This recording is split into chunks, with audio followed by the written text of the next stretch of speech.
require the regulator be notified for significant workplace events like death, serious injury or illness. Brooke van Velden says low-risk businesses will only have to manage critical risks. For example, a small clothing shop needs to provide first aid, emergency plans and basic facilities, but not a psychosocial harm policy.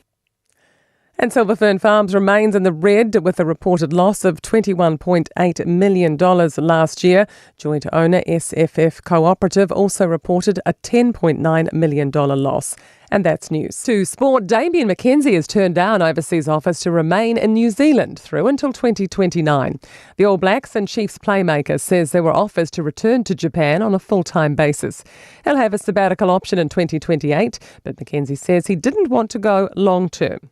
I definitely considered heading over to Japan, and ultimately I think the opportunity for me to stick around and be in New Zealand for a few more years is the opportunity's there, and like I said, there's no place like home. McKenzie is the first current All Black to commit through to 2029. Lydia Ko has finished 6th in the latest LPGA Tour event in Arizona, moving her to the top of the season-long money list. The Wellington Phoenix and forward Marco Rojas have agreed to mutually terminate his contract. And that's sport. I'm Wendy Petrie. Tasilima I Watolu Amo Radio Samoa. Shortening your shower by just a minute can save 12 litres of water. And if every Aucklander did that, we'd save 20 million litres a day. Now, we're not saying we want you to stay smelly, but with very little rainfall, our water storage dams are getting pretty damn low. Shortening your showers will help us get through the big dry. If we all go extra easy, we'll make it through. For more, go to watercare.co.nz. Matau te whaia ni fo aroe le aso lava e te fio mai ai i le Shine Dental. Ai e ia inga whaapitoa. Matau te salia le Afterpay, Zip, Q Cards, whaapea wins quotes i le Shine Dental. E whaia fua whaatalanoanga ma le ACC i le Shine Dental. Le aise tongi mo whanau i le bao le se fululua i le se fuluwalu tusanga i le Shine Dental. Talanoa mai le tongi ino le whainga o nifo i whaunga ai le Zip, Smile Now, Pay Later. Le aise tului i le Shine Dental. A fio mai le 575 Great South Road Manukau pe bala au le lua fitu ono fafa. Lua fitu ono fafa mo le Shine Dental. Avia maua sosa Omega ka Iana lowi moa Omega ka Sabale tau mo fie Omega ka Fili mai loile Omega ka Omega Cars, lua selau Cavendish Drive i Manukau. Pole telefoni o iwa lua fitu lima valu tasi lua. Susu mai Manukau ne Omega Cars. Umalole keisile Omega Cars. Mori mau iwa ainga, leo, matofo i tau mawha SS atunu o le Pasifika i le ASP Polyfest lua o Lima. Tātou whaamanatu whaatasi le 5 se furu tau sanga o le nei wha moe i le Manukau Sports Pole. Mai le aso lua e o atu le aso 5 o Aprila. Ra e mauwha i whaafia fianga, tau mawha, ma mea tau 5 ua saunia. Le ASP Polyfest i le Manukau Sports Pole, mai le aso lua e o atu le aso 5 o Aprila. Pepa uru whale pa u, o loa tau ngō fie, ma saulango lango le wha moe. Tangayane i le www.asppolyfest.co.nz. Tasilima I Watolu Amo Radio Samoa.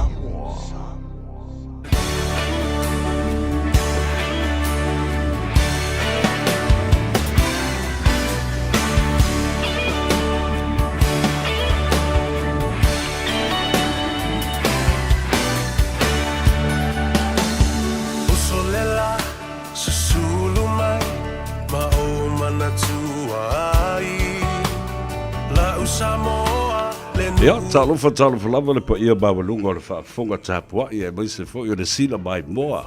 Sa mo le atunu pele le nei fo i awa uli o asunga fua a matanga fo i o le nei vai aso. Ia mai se o tāwalunga tuai fo i mo le au nanga mo le tautua. A le ftelenga ia fonga mua po le tō whaafo i haseu. Manu Francis Ioane, ia malo le tautua atunu. Le fo o tātou whiloa i numo le nu ua le o tua le nu. Lau lua fasila whai fo i le lofa mo le anga le lei o le atua. I le amatanga o le vai aso. E whai ama wha manatu i atu o e awa le aso muri le nei o le masina o mati. Lua fe lua se fulma le lima.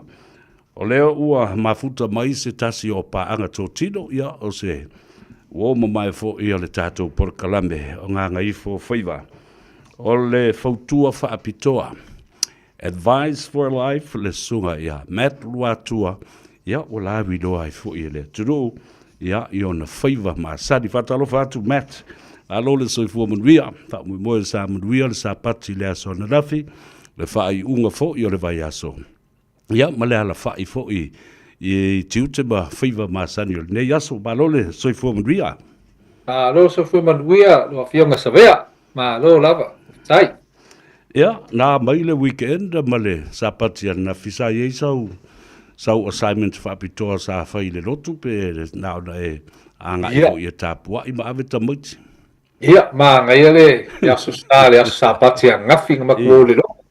Nga whai mako youth pea se lo kamaiki, the White Sunday where the kamaikis take over the service. So ma ngai le service kamaiki a ngafi, ma ngai le pese, the worship. Ma me ai fo we had a shared ko ngai, it was a chicken gale moa laser, so go some me for after the launga after the service. So it was a good day. It was a beautiful day ngafi. And then just relax. I saw a couple of clients in the afternoon, and then just stayed home. Makamaka the Warriors. The league was on. It was good. And I always have here. You have a busy week. Oh, last one enough. Sa le alu le lotu. Wa tautar sa o. Fai sa o sa ve. Kiri se do ko ngafi. Ai sa no fo matapena pena wa on nafi. O le final le. Yeah. Gospel music competition. It was the first ever maupopo ai le ainga musika a Samoa. Yeah. Yeah, okay. Wa tele na fai me fo talent twist talent quest easy. Talent quest. Yes. I pese a fa lalangi. Ya stay mo mole o fa tino ai ia se tauwanga I pese gospel music. I fai le farsa, fai le asusa. So it was a huge turnout. Tele tangata e fia pea ma pipi I pea la tu nganga I musika o vi ingo le tua. I see the voice met. You know, you're never surprised with the kind of talent. So much talent. Yeah, really, really beautiful. It's Jamie 44 years talent. Na yai nisi savala watu mo to Telenor. Oh yes. Oh, busy. Kelele sanga sorry, the week before was very, very busy. Kelele kanga vili mai. I had about 10 appointments last week. So faftai lava to the Pokalame. The tua me uma with the Fiswangi. And it was good. It kept me busy, and it was good to get out and meet the clients. So maangai faftai lava savea. Malo faftai. Ole whaafonga le tunu ua sila fia, talu mai na matalia le nei Porkalame, Advice for Life. Ia, ole sunga ia mate, e patina lava lana tautua I mata upu tau insure. Ia, whakena fo I mo kesi, ma le puipuinga o lau tupe maua, o le soifua. O leo tātou tūla lata, Matt, I le amatanga o le tausanga whale tupe. Yeah, wa atoa I ele tausanga talu na saini lau policy, lau insurance policy. Yeah. Whapena fo'i, wa si mawalunga fo'i, premiums matutonga. La le me tauna whale temine. La le wingo ia me o le financial ia. Ia tilo I lau policy to review pe revisit. First and foremost, the disclaimer, just a high-level generic information only. Let's say advice. Advice. Really, mate, and I can explain my advice process to you. But we'll go some for the business financial year. So tomorrow is like the go for the new financial year. So insurance companies and businesses only go to set their new rates, set their new policies and things like that. And so the cost of living, obviously, inflation, prices go up of being singy and everything goes up. And unfortunately, the same with insurance. E aulu fo I lunga le kau e kiki with insurance. Ia. And so very taua for our clients, what does it mean for our clients? It means to make sure you sit down with a financial advisor, Ia. and give me a call, sit down, and just have a look and make sure everything is still whainga with your insurance, the kokongi, how much, the cover, suile circumstances, I lo langa. You might have kaule fale, o whaise se ainga, might have a new baby, divorce, sell a house, me whapenga. So, sui uma, the situation ko sanga uma I kangaka. So, me taua, look at your policy anniversary, look at your policy, make sure you review it and make sure everything is still good, is still up to date. Ia. So o winga for the new financial year, and so tomorrow it all starts again for business. And some companies they will walulunga lako kau for the life insurance. Aki kiro ako oilo New Year's premium. For example, ako kongile lusfukara vaso kura kule tomorrow walulunga when your policy renews, because every year things go up. So it's very taua to review, and that probably gets us into our second one there in terms of review. But yeah, it's very taua to make sure you check everything. Kausanga make sure everything is up to date. Ali Savia. Malo, a tonu foi o le teibi foi le te lua toi tilo ai ua whawhaingata on a catch up with premiums perhaps. Yes. Tilo the policy, whether you can Yeah. downsize the policy and still have the coverage at taunumana mi o le saole. Saturday, yes, absolutely. Malo, whawhatai. O le chap.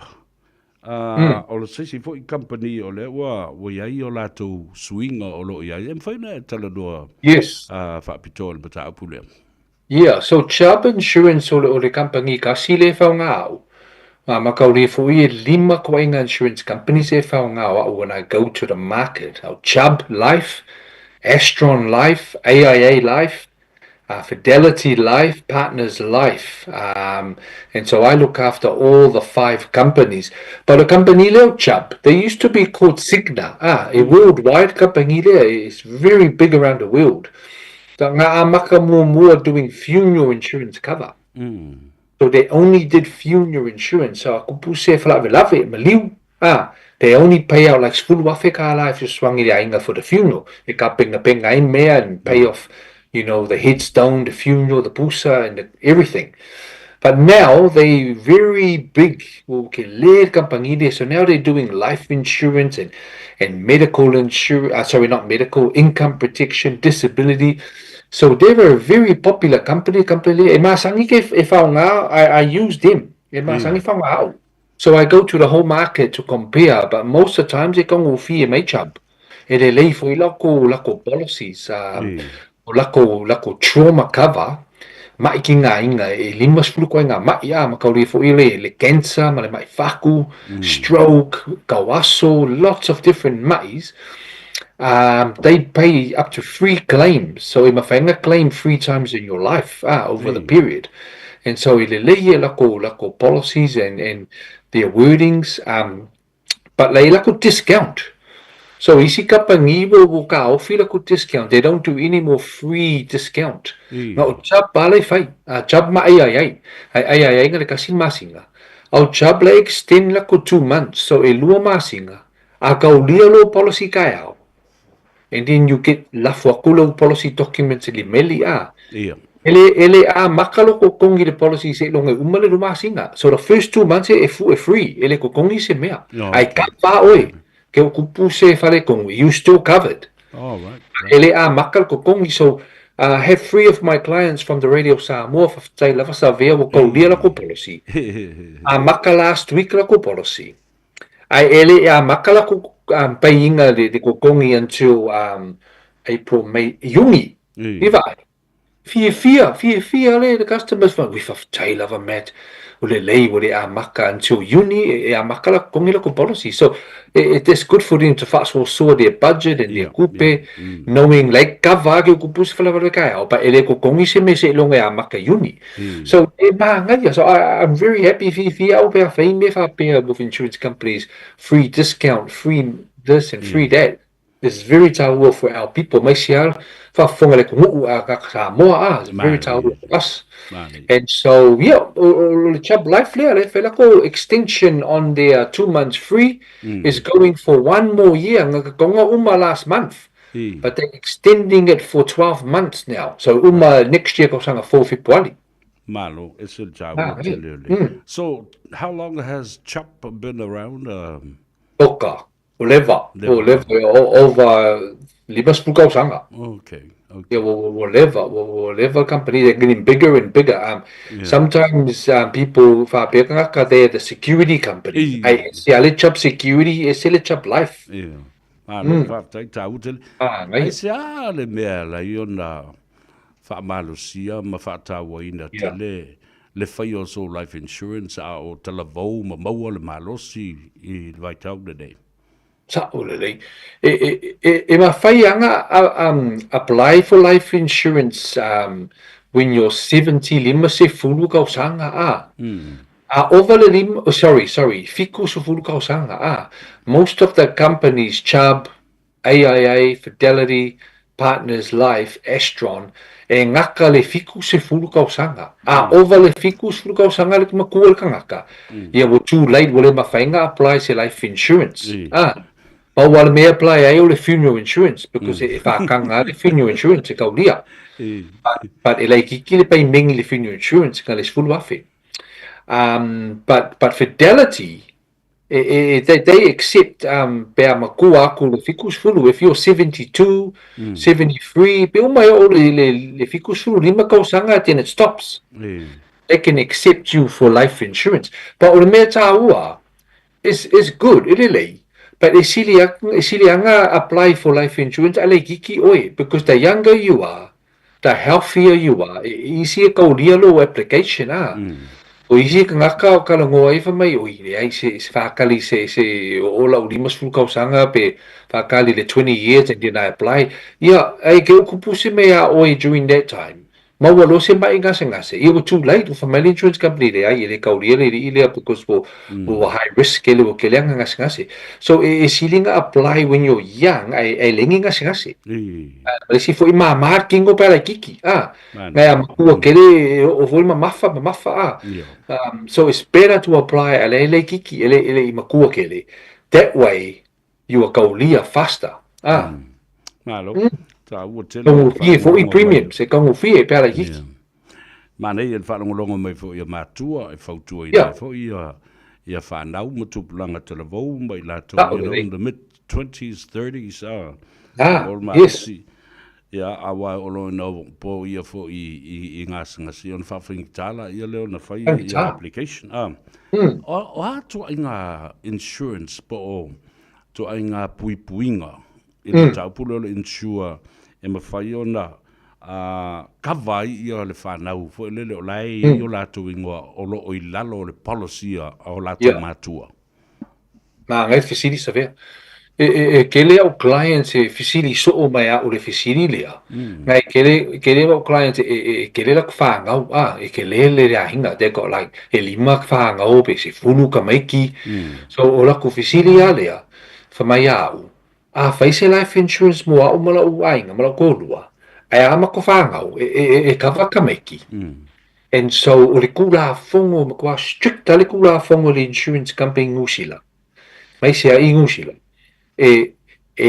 lema whaasa nga whaile life insurance ka maiki pea under sfuluongo kausanga pea lai kiki a sfuluongo kausanga under 16 whaasa is against the law because the reason why is because in the past kele makua parents they did very bad things to get money so go from fasiokilo ka maiki mo le life insurance money mai si Amerika kupio Amerika so kula fongo under 16 le mawhainga whai se life insurance ka maiki se longa over 16. So the good thing about this one, like insurance companies like okay meki ale le cover for ka maiki under the parents cover. Kala fai o ule ka ma, me and my wife lo ko lua fai mako life insurance ma le trauma insurance. Ka ule fo life insurance e longa maliu ko ngi kupele ainga o le trauma insurance so i fua au ai maungi ma inga se ngase pole mai cancer mai faku stroke e mau le kupele so i fua au so under the trauma cover kupu se me lau whangau i au kamaiki alai ngofo fale mamako as long as they under 21 years old ele makua le rusu kasi they under 21 ele ngofo fale mau e cover fo au kamaiki au whangau fo da mai kinga inga so mo se cancer lo wa finge lo wa kali pe mai faku pe stroke se mai fa penga e mo le kupe ya la ku fo under my policy it's not the same payout. For example, if my policy is say la wafekala, then the children only get like 20,000 or 50,000, just a percentage. Or me siliawo mo se cover automatic for children for them trauma making inga cover because I have it in place for me. So it's an automatic cover for kamaiki under 21 years old, e lengo full fale malaku makua for the maikinga inga cover the trauma. But le sili mai se ka kau, ai ale life insurance met. E cover for yo ka meki le life insurance pe a take out le life insurance i lo olanga. E cover o fangau. Le fisili. It depends. For some insurance companies for me le ai. Se longa over fulu ko sanga ia kaulia lo ka making langa life insurance. But maliu lo wakali po lo finge. I like iki if they are children like under 16. Yeah, ele se kupe mawa. Only the makua le cover under life insurance, only the kingamar kama but not the kameki. So that's the only thing with life insurance. But there's a couple of companies that will pay a little bit. So if I look life insurance o lango for example, they say lau afe lau life insurance, ai ele maliu au le so fua au ai ke o maliu lau akali I polo afinge. Ai se fulu kau sanga lau afinge le fulu lua kau sanga lau akali. E maua le kupere kiki from the insurance company. Right. But it's not much. And ngale kasi abu le lua insurance companies e kaulia koe ngā me whapenga. Most of them ele se cover. Only the trauma. Only the maikinga inga trauma is covered. So as a facility masangi nga facility may clients ya ule facility le ngai e kele la ko ka maiki they mangu they concerned about their children as well because they langa ngai aso ngai ali savia is it doesn't matter if who's older who's younger ke kupuse me to our children before us mori la ele whaafonga mai o le atunu, ia, o la upaanga tuatino le nā, ia, ma le talanoanga whaapitoa fo, i le whaapoponga le nei vai aso, ma le amatanga o le vai aso.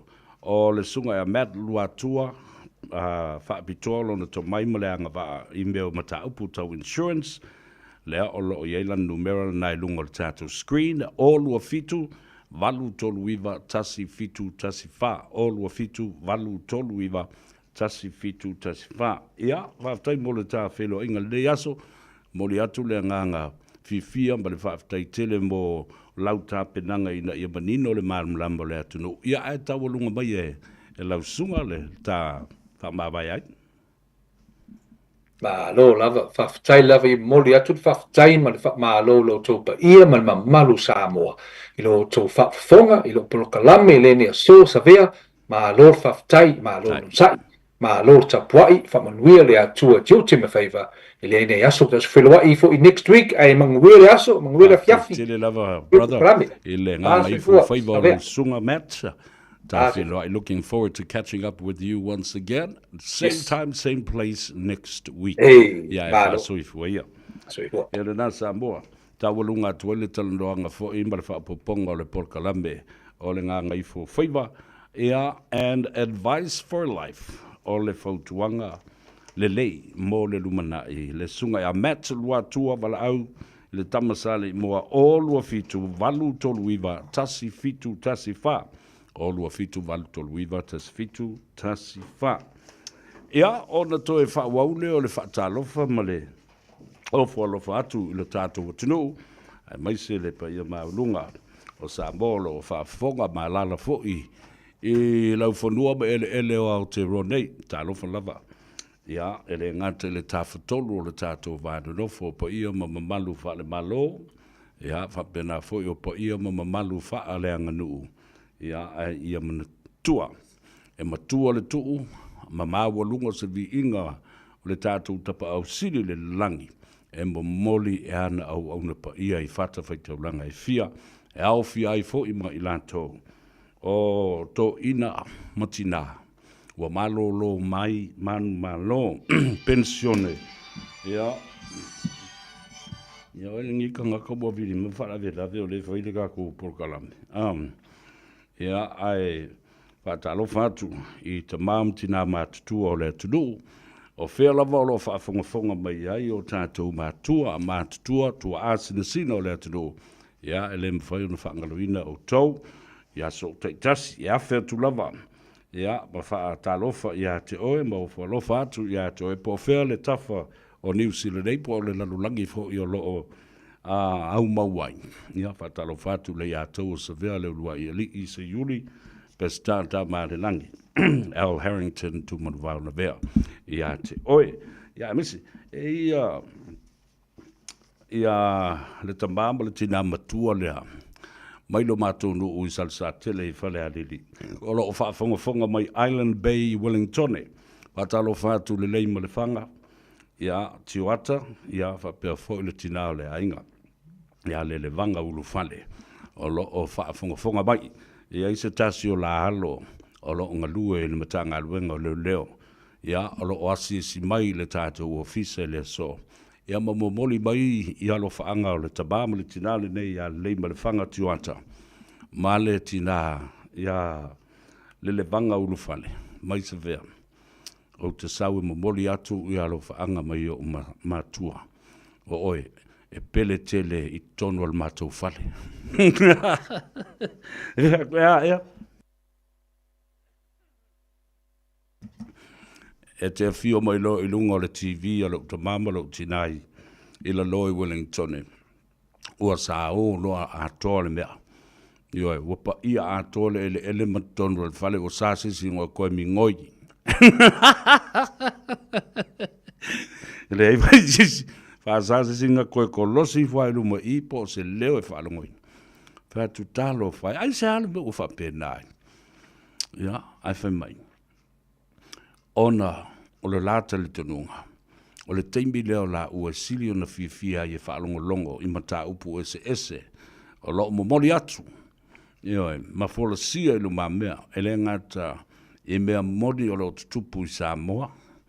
I awa pena fo isi atu nu umamau le atu Pasifiko o lalata. Ia i o tātou tangata ma ngāru rue ai manu nofo ai a o ngai whai ngāru e ngai i atina e o lātou ainga. Ia fa pena fo i nei New Zealand. Ia. Ma lesi mea maari e. Ia o si o tamama si o tinai. Tali ia e ele i kari e anganga e aka ko e lo fo i malto. Ina malo matua. Whaatai le tua. A ua o ngā. Ia se au nanga whaale a u le i atou sa ve. Ma waile ata ma le fia ma le aki ngu ma le kua le fe. Awe i tanga sa whapena. Oisi. Tate a vātua lo sa wari a ki ngūro. O matua i mū mata ai o kaukango mo i lunga le TV e kui oi. Kui a kore kui le ea. Ianga lea ngai fuala i a kou TV ko e sui mai se kiwi foku. Awai whapena le mea. Tate papa i loa i se mea e tā ua tele o le. E loa le tangata le o le a fiai. Ia nai wawa aila ia le iai. Ngoa matua mu sai ai. Ia le afia sa kangi. Oko ke whapenga. Ia, whatalo whawhapitoa le na ia te utou te mamti nā mātua rofu tele atu i le te leinga lei ma le whanga, te wata, ia wa pia fole tina ia le wanga ulu whale.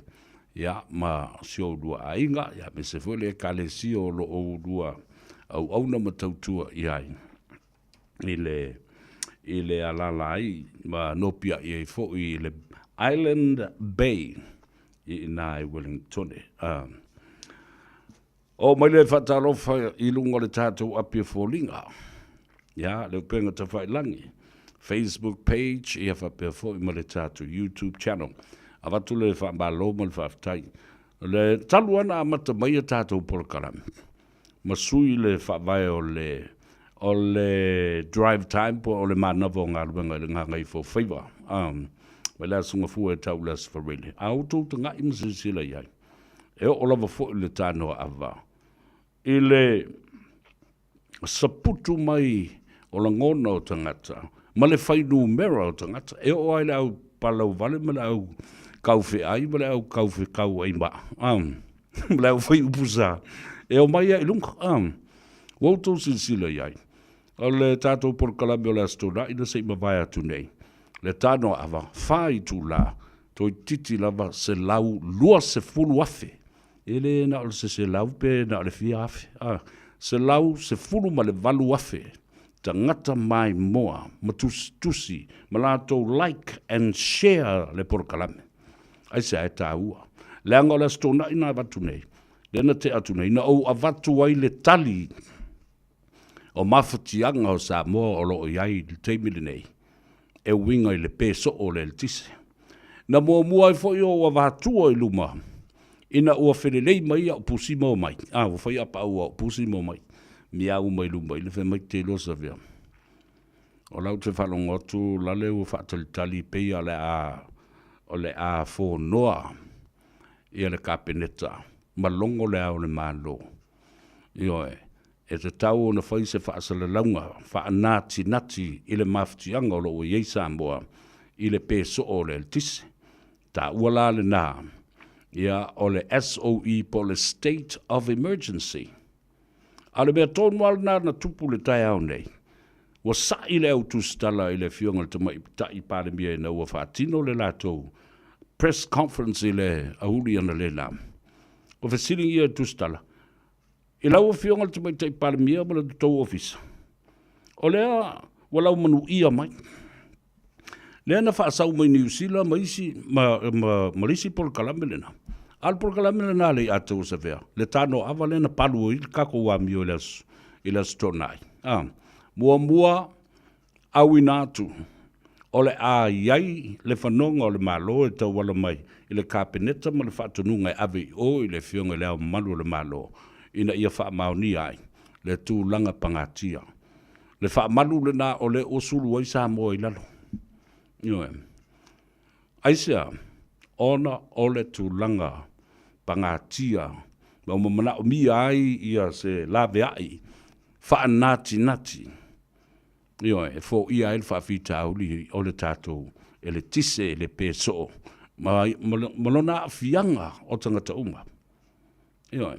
The state of emergency because of the situation we do and we caught ourselves in terms of the power and electric outage, the short supply. O le whaafonga i le tunu, tu sa o le formula lea, le o ta oto nei, o le formula wha economics, wha ata mau ainga. O le demand equals enough supply. Ai eile mana onga e te tau o na lava ia le whaasoa ma le sapalai i o mea uma. Lea la o te lele mana onga o le tunuu i le wha o ngā ina o le ele tise. Ai le iwa ai mamau i ai le pūlenga o le ele tise. A tonu na manatu fo i le fionga le midstar. Ua lava ma tutoe lea a mata mai le vaitau o le teimi o le fontanga ma lo. O le taupulenga le chokam lena watu o. Samana tuele minstar, perhaps he undermined or underestimated. Ele o se mea na whai fo ilea deliberately or intentionally. Opuna e lua. Ele I whaia ma se loto o le a whaapea na whai bele, pēr se fuafuanga, sa tau whai e whau wai ina ia aua ne I lava le sa palai le ai. Nala fo lala nana avatu waila o tali le astodai. Tali le bea lea. Le maftianga la le lau au mai ei fo I. Ai ei fo I la mamasal sa longa o tu lai mai ei a teo. I le mata upu lea. O le state of emergency. E le teimi ino papai le iai. Ona ua o masal salo. Pe o toi fai fo I lea mea o le state of emergency. Po le SOE. Ma au wala o lewa mai ei ia le whaatonunga I le au le malo ma le kabineta. Ina ia whafonga ina le atunu o atua. E a matatu I le aso. Ona wha mamalu aso ia. Tusa o le aso e wha mamalu ai. Ma ono sa I le atunu. Ma fifi le mu o le ua outou si la fia le mea le ua tulai mai. Ua pele le tise. Ai se iwawa ai po lea le tali ale malo e fo ia il mata upu lea. Ia lau tali mele malo. E mai o tau ona sa I mo lesi tolu sifuru aso a matatu lea sangofua le nei le aso muri le masina le nei o mati. So oi lea ma le aso mua tai au apelila o le aso tau faa valea na whana na ua itangata va tau faa valea. E mai le mea awaka I ne. Amata le aso nei ai wha malu o tuloi lo matai au leo. Le aso mua April's Fool's Day. O meo le aso whanau o aso na whafo o tangata tau wha lea. Lea I wātulu whafonga be lea tunu le wingal na whaasanga atu I lea tunu. O mea o le tala o le history aso o liva. Na walua I a whapena. Pise tala maali e vo lele. O le tangata na whanau le aso momua perilo, o le tangata tau whawalea.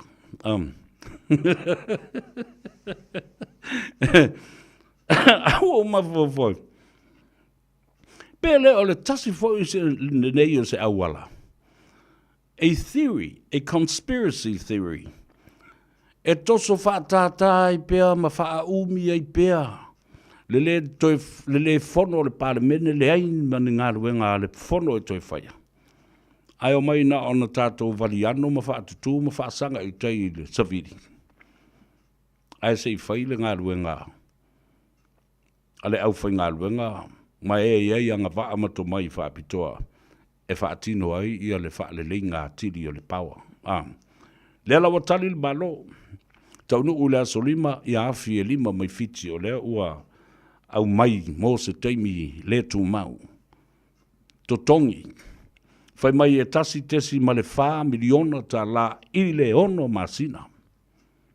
I afi ni, ai po le afi e tasi. Ia e lima afi ia o mai. Lana winga lo e tilo ia I le 10 miliona. Le 10 miliona se mea whapena I le valu anga I le 10 miliona.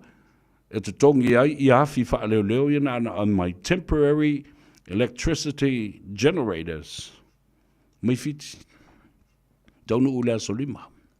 Ia kako o sa I rea ele kemi kako uola pongi sa ia whapingisi o ulea solima o aperila. I lewa yasu. Ia ona whaatalitali la ia lea o afi fau e lua ua au mai e le malo saina wa umana tongi paua a mailo. Tongi atoa au mailo.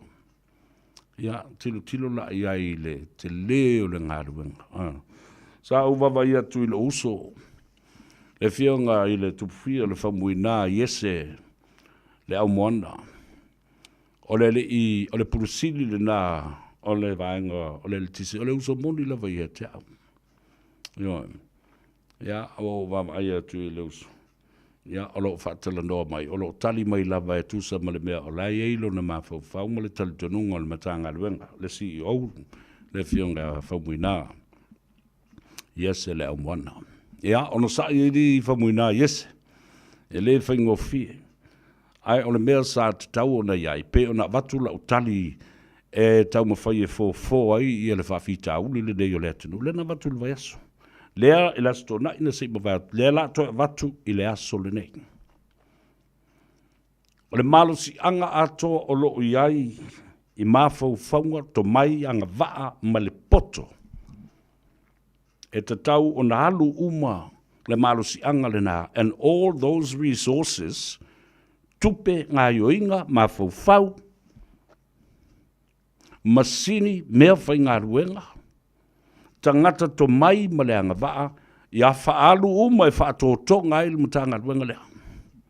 Ai ia tuu le tustusi lima, tuu le tau tuwai, tuu le loto leanga, tuu le tau wha leanga.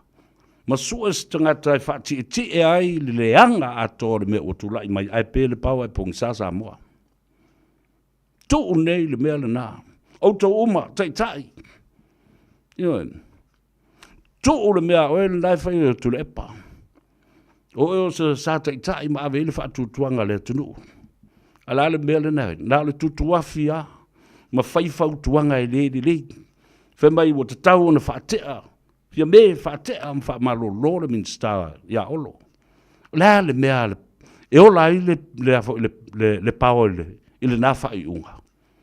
E toi ola i le tise, i le whaatea o le min star. Na paule o le min star olo i ai le mālamalama ma le to mai olo i ai malane. Nā ka waa e mwhai euna, whaafoe ma toi whaafo i le atunu uina i a pula mālamalama. Wai se sila la i ei, whaafonga i ei Samoa. I re toi aluri upu e whatu e le to ina lea. Leanga o pei o leanga le mawhauwhau, leanga toi ma le whautuanga. O le pei o se tamā matua. Ioi. O lo i ai le tō wha ma le whautanga, wha pēnā fo i malana tu ua lalo e watu. Wha tamā, wha tai tai. Ia. E se le me le watu nei. Ma o upu moni a nao le alofa leo a watu e le a tau sa ve le aso le nei. Stop gaslighting and trying to remove the minister. It will never solve the problem. It will never. Getting rid and sacking the minister of public works that is also responsible for electricity supply in the country. Sacking him or letting him step down or letting him resign will never solve the problem. Ele olai mori. Ale tali na. Tupe uma malosi anga resources ave whaatotonga le mea lea. Tatia ese le mele. Tautu wai. Feel some responsibility and accountability with this. A whai, o le watali le malo o la avatu awhia, avatu, temporarily to sort the problem out.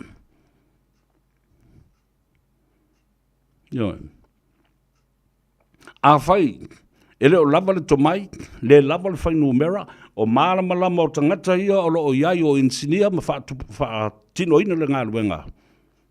Avatu ni tangata i whafu, la mea le iona. Ona whaasua tūlia. Mamumusu. Pe mamaa foi. Whapea ua whasiringia e Samoa. Australia ma New Zealand. Ma whiti lanale. A whasili a tonga. A whai o reo pele pāo a tonga. Ia ma whiti. Oe. Whasili e po anko mea ngai whai ngai ola i ko mori. Ia. O le tau māsani lava la tau ia Samoa. O le tau māsani lava le nā Samoa. For it's unpredictable. We are never too well prepared for the predictions and the changes in the weather and the climate change. Tātou te le lava tā pena, tātou te le iloa. La le nā, tā ua I tele na tā upule o watu. A whai o se furu tau sanga tau na watu afi nā, a o lai mai le recommendation, o afi nei e de o le tai luas furu tai tōru furu tau sanga. Lo lātou mā losi maleola. Life expectancy at 30 years. And what happened? What's happening here? Tele tai tai o se furu tau sanga, luas furu, tōru furu tau sanga, a leo mā le pilipe. O lona winga, Sa tatau ona iai se maintenance plan. Dale wingo le nā mea. Sa tatau ona asia mo tilo. Le ale whata o tonga. O nei afi malo lato malo sianga. Ia siaki ma siaki pea I te mi uma. Awa I lei loa po ani wha le tonu I tonu a components of these engines and these generators. Ia na ola, o le mea lana le lau tupu mai nei. Premature failure. Ia le o le aso yoke, a woki wafose.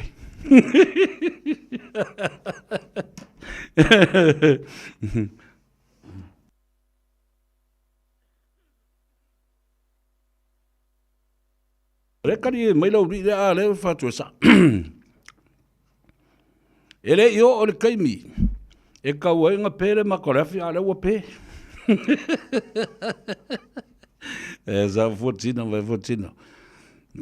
Za o le a fotina. Yo, ya fa fe ya. A le o kele ma vakume I tangata nei e matua le lo po le me la fa.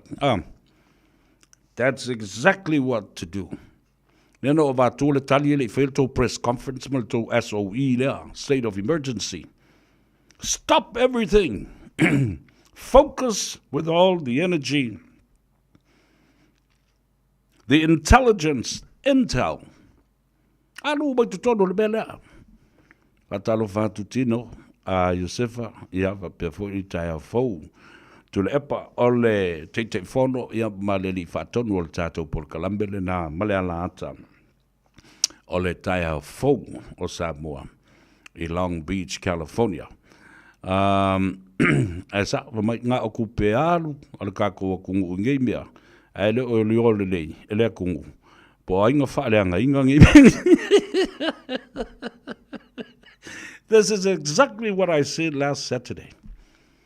Mafuanga fo lea nā lai na liu mai le sunga le a taua a foa, fiti vai. E mana o e whaise su suenga.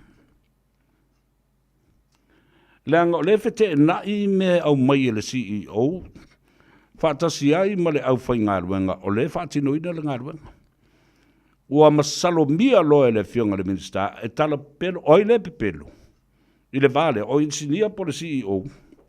Ma le au whai ngā ruenga. Se su e la po I tangata ni e turi. Nui. Le mea moni le mea le na.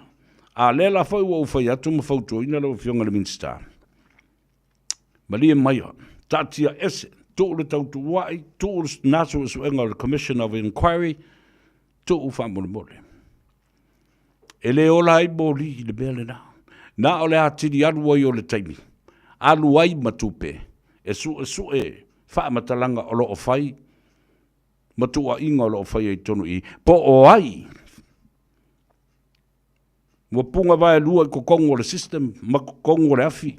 Ai sa ve o mai ko kongo le afi.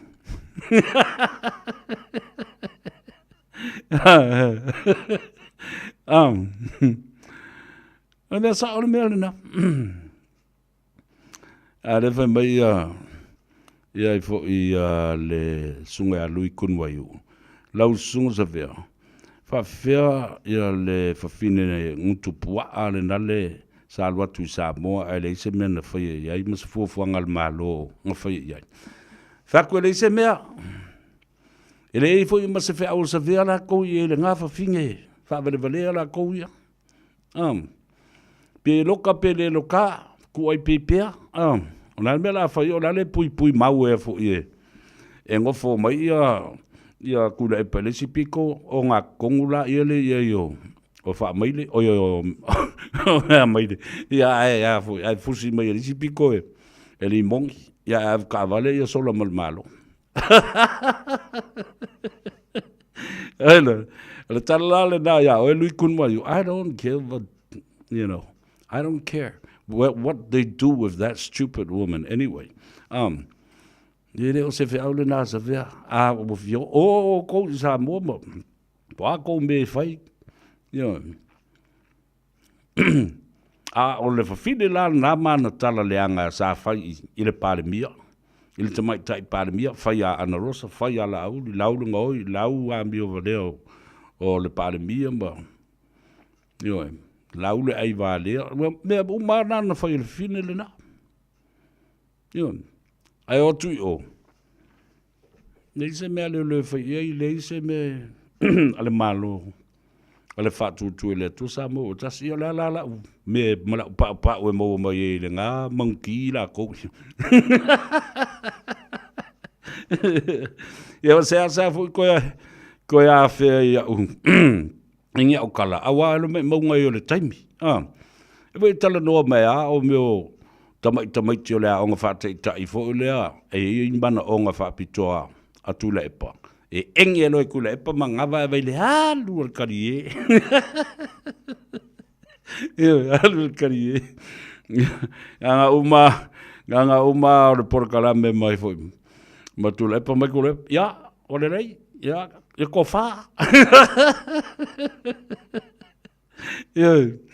ya va ku halu fa tasi al pise taulo ya soifu ia la o fionga le take city il était silly. Wale sa ila I alu le mea le spelanga fa palangi fo le sa ILLY ya magari akal me mawai I mea ia vale ya lena ela na le wo fa tu nei whaalongo ma whaafonga I le tu ua lalo ua watu lau whionga tu mai te paramia lau whionga le binstar le kāpeneta o lo o ia indei I le malo ma le lava o le whainu mera e whaipea langa oi kaunga whainko ngā ruenga nena tu ule tutu afi tu ule tautu wai ia tu nei le whaingo ni suenga alo lofa ulu fao uma iai langona o le tomai o tupe o seleni o angavaa o masini o mea whai ngā ruenga a watu e mani konsale mani te ngata ata mamai fafo e atu e soso ni atu mosi na teimi le tu mau ina ia mawhai ona toe so o le system atoa the power line all around the country o le mea le nai te tau na whai. Dan Musika, la talo whatu, Dan's Music, talo wha. Whamai. O le papole fua ngā maung ki la koui, si sau ia I New Zealand, ngā whai fua leo. Pere sau make whilo. Hello, Dan's Music, male whale tua, ia me se foi lo lua sao ta ua I le poa na tau alunga iai ia le sua ngā simpini o le tauwanga pespesenga whakirisiano o vivi ingo le tua le ana whaia le falsao le AOG Samoa ina Andrew Baxter's Chapel le anga iatu lumleva le lisi te mio papai fo iei le vaenga dena okay le mata utia ai te whaalongo e maniti lo tino na ua urufia o le nganga e momoli mai I pese pesenga a uso matua whaafine manisi fo o le tupulanga te la vau le po ana po e le tauwanga lea ale ainga musika Samoa whatu te ia mole atu le whabaloma le whaftai tuna matia Junior Vailua Vale komiti atoa o tāpenanga. Ia pia foi sunga I whawhengainga. Ferretti, Reverend Ferretti, ia mautou umalava o whawhengainga sa autou lango. Alo le tautua atunu umale tautua e kalesia. Male ave o le whamuamua I tūpulanga te le vau, e maise o lo lātou sao I vivi inga o le tua. Killing kako pese.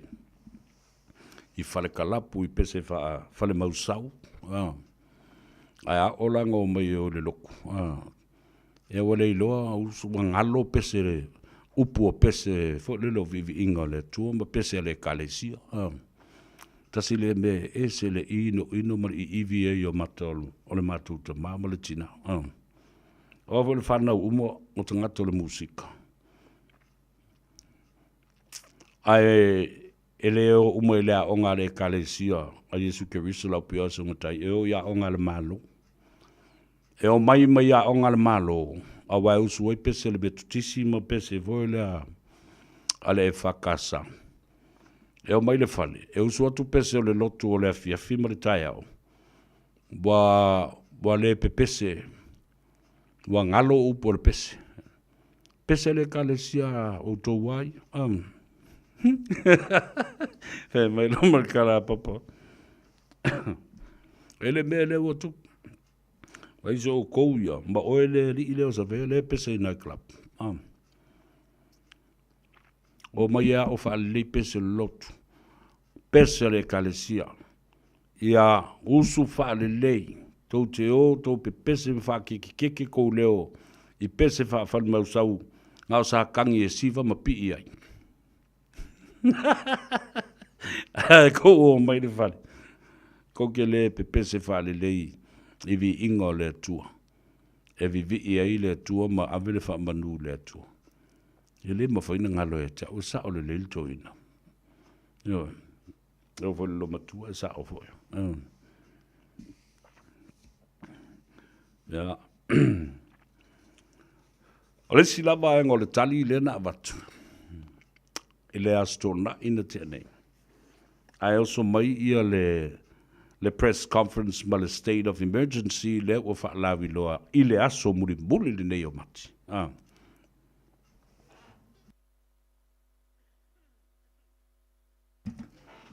Ole mea le na ta una fai.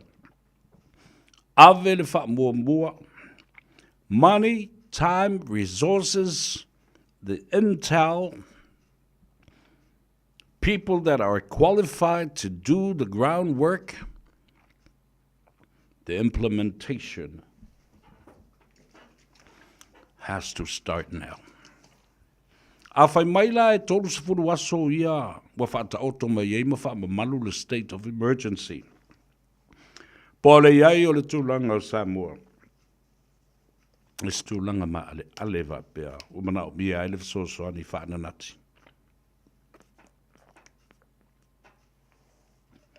O lona winga le tolu se furu aso fo ina. O le tau mo fai ai ia le pūlenga malmalu se anga whaile tise. E tau wha soa le tise. Lero mingo le ai ia le nu ue pē le pāua nei. Tai au pē le pāua le si vaenga. Ema tau tia. More on that when we come back.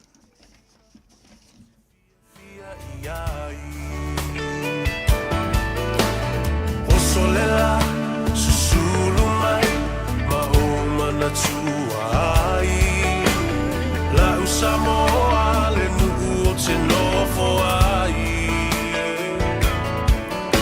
e wha pe fea na ngalo atu o e lewa ai Samoa o le penina o te fia iai Matani, e momoli atu ai. Oh, alo fai la Samoa matalasi. Angi mai se matani, e momoli atu ai. Oh, alo fai la Samoa matalasi.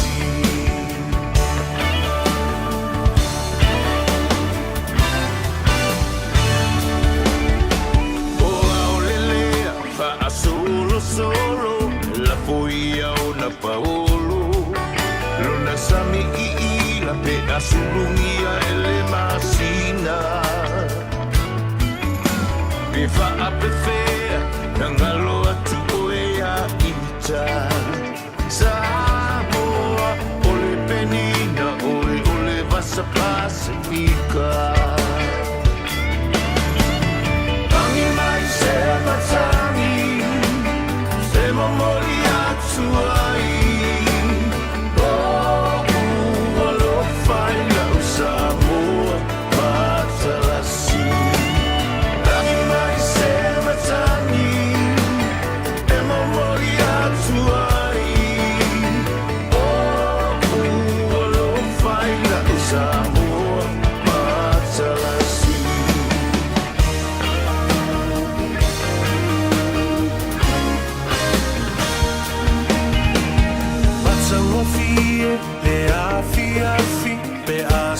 vali vali lona la lele ma falling ai filanu ai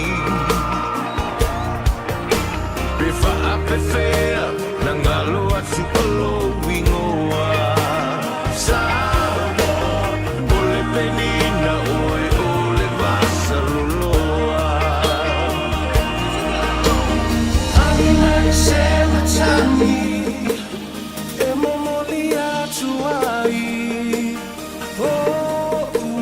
alo fai la Samoa patalasi ai mai se matani e momoli atu ai alo fai la Samoa patalasi ai mai se matani e momoli atu ai alo fai la Samoa patalasi ai mai se matani e momoli atu ai alo fai la Samoa patalasi alo fai la Samoa patalasi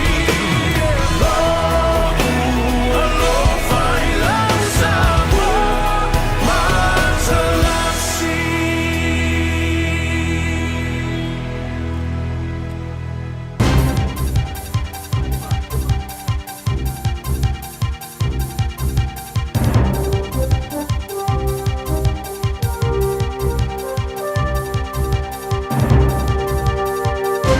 Malora soifua whaatala whātu le amatanga le nei mai aso I tala mai atunu e mamau ma le Pasifika a le Radio Samoa.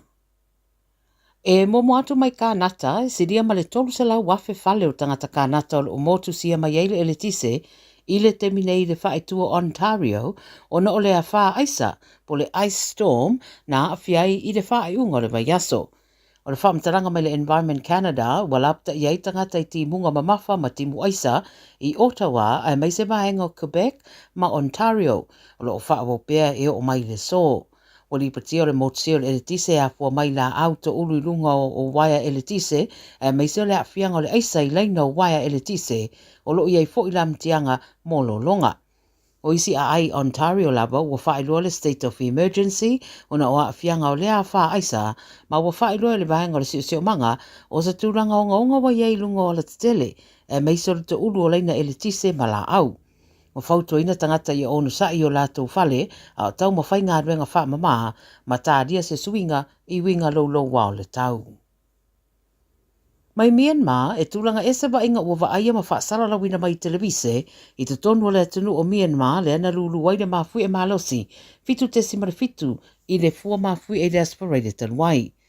E o mai le solo o whaia pea ngā ruenga whasosoani mo le tausa I dia pea o nisi ele I mawala watanu mai le aspirale e meisa I lātou o lo tanu mia I whale te tele na whale tonu le mafui e.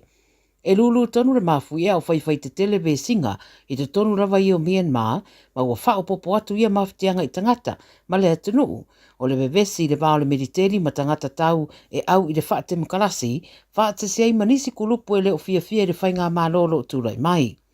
O whaisi umi o nei ve singa, ai whai mai nisi ua atiri ai o na nunumi le tūlanga o iei nei Myanmar, whai mai le mediteri e le whainga malo, siria mare awhe ono se lau tangata ua maririu, pe ita e manatu le toa tele, e siri mamau atu se au whainga sao o soi fua mo mau mai le mafui e.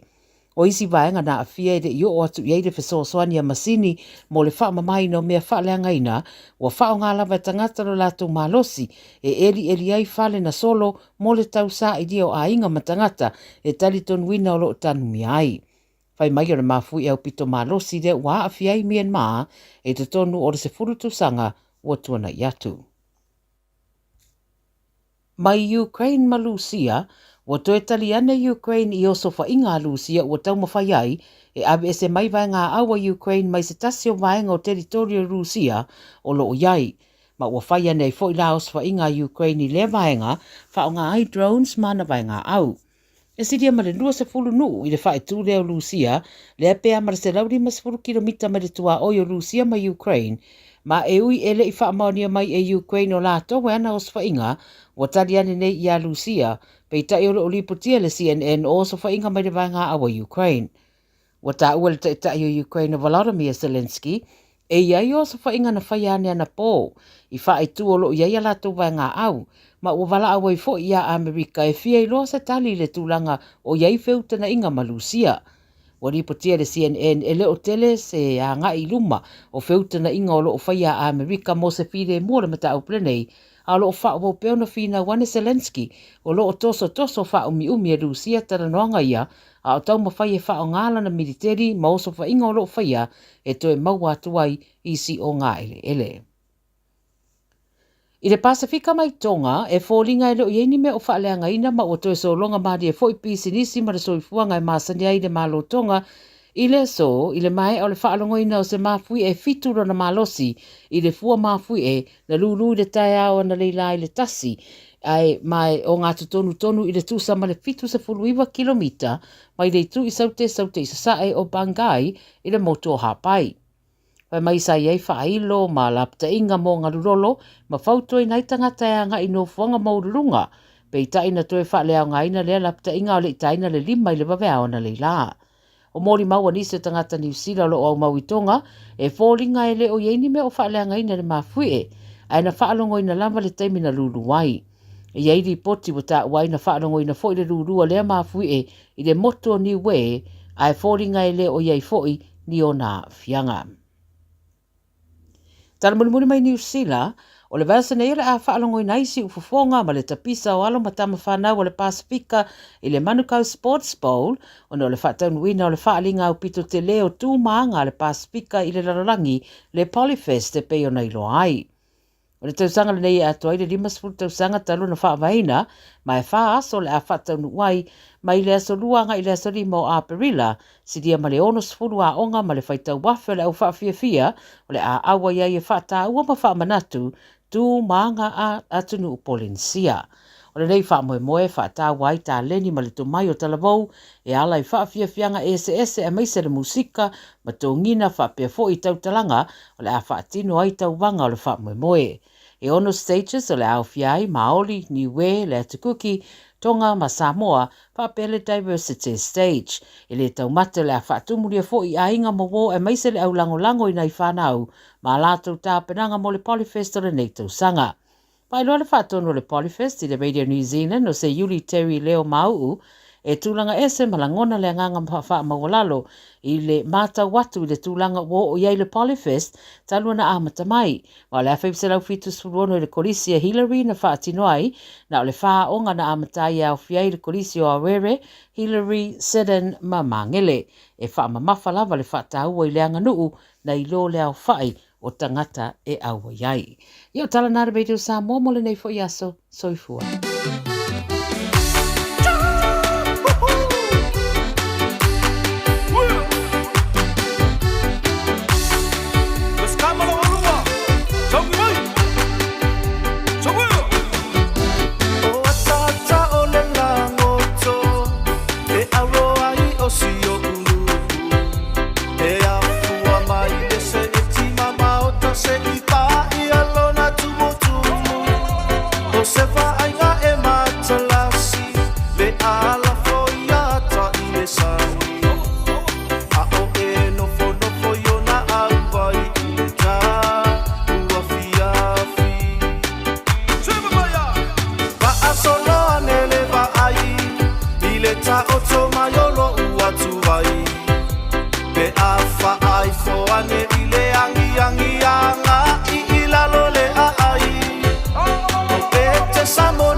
Se I e tofo pe e te whaanga luai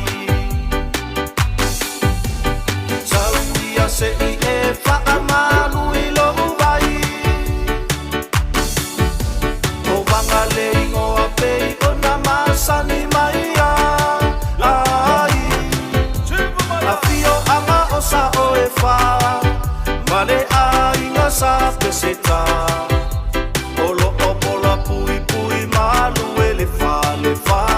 Sa maunga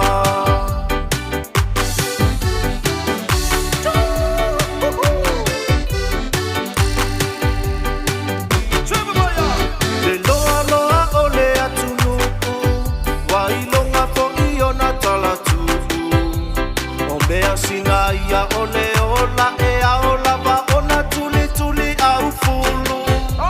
E peila ole muanga ngana, e feanga ilolu wa mawanga. Uai taule na e fito i tonu lo ufa, asino manga. Saudia se i e fa amalu ilo uai. O vanga le ingo a pei o na masani mai ai.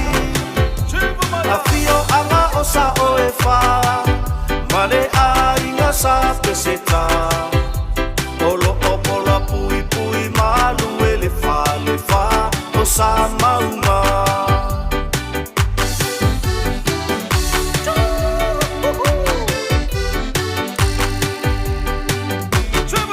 O malo au tasile maota, olo ota o toli mai maunga. Katoliko metodisila mo sa e o ti male mamona. Wa avea pea se fa ama mafa, ile puna o alea e ivanga. O se mea lo fa mai lea tua molo fa, asino manga. Saudia se i e fa amalu ilo uai. O vanga le ingo a pei o na masani mai ai. A fio anga o sa o e fa, male a inga sa peseta. Olo o pola pui pui malu e le fa o sa maunga. Saudia se i e fa amalu ilo uai.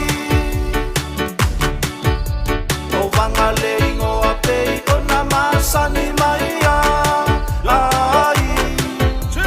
A fio anga o sa o e fa, male a inga sa peseta. Olo o pola pui pui malu e le fa o sa maunga.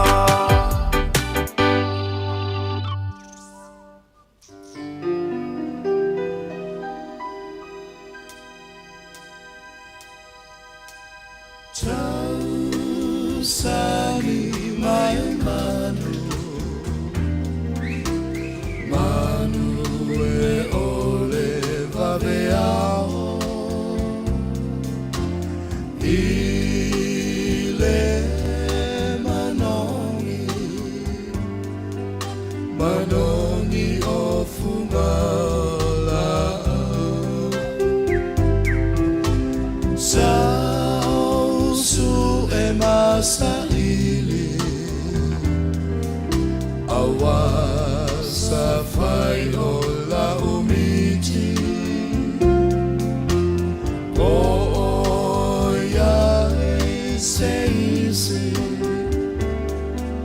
Se tasiwa avea masuiti. Ua mitia elela, le saua avea mau. E balingi loi masa,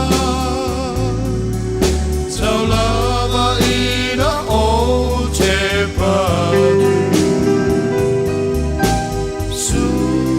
Susana oi vanu, fali maya oso manatu. Mo ngā hele nganga, te fia vai i o alofanga.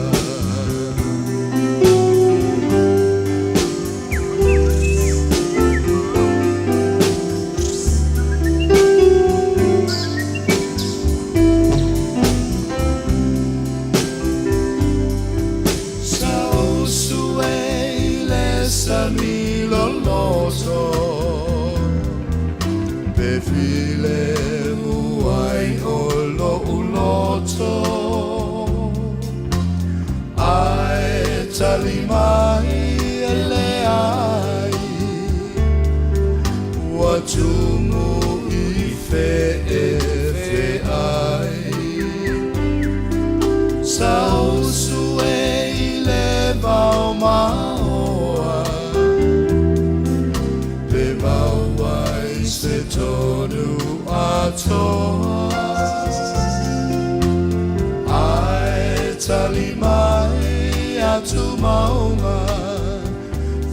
ai usole homa faufaula ua miti ia elela le saua ave mau e malingi loi mata tau lava ina o te patu Susana oi vanu Fali maya oso manatu Mo ngae le nganga Me Faiva ai Io alofanga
One of Samoa's classic band and classic music as well. The Golden Elise le tausangi mai o manu.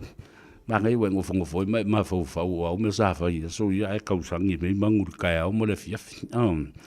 E na ua ngā ngai Faiva o Samoa. O le mau se tātou so ta inga male alipune o le tātou whale tāwale. Le Omega Cars, ta lainga ia tong Sia Pia Wilson. Ia alo o momoli mai o nā alo whaanga mo onga le nei. I le atunu ai maise o tau o paanga le Omega Cars. Mwhaiuna e mua le nātou telefoni.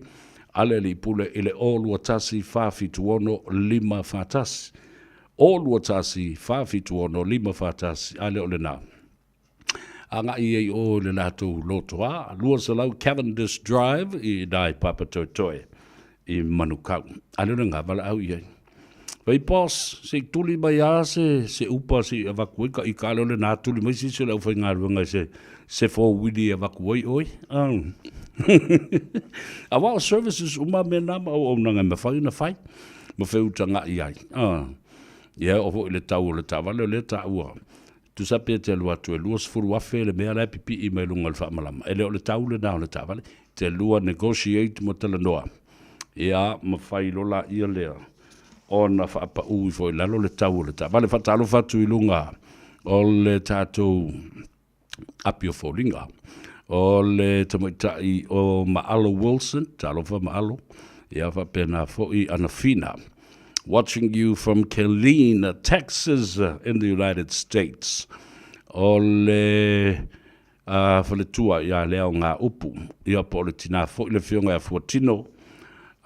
tongia leo ngā upu tō muli whatalo whatulu tātou Polokalame malo le sui fumanuia o loo mai moa mai i Brisbane i Australia ka iwa whungai o kui Brisbane tina sa i Perth i le whai ungo le vai aso Western Australia ia le leo wawai atu ngā i atu i ia mautou umalawa o ia i lunga le tātou apia fōlinga ka malo atu le ona sai whapena fōi o penina sua Fere ke makai mō mai ei penina sua, alo le soifua manuia, le sunga ia mani whale alii, ia, autou uma olo o mai mō mai ei. Nā, e lau tala e.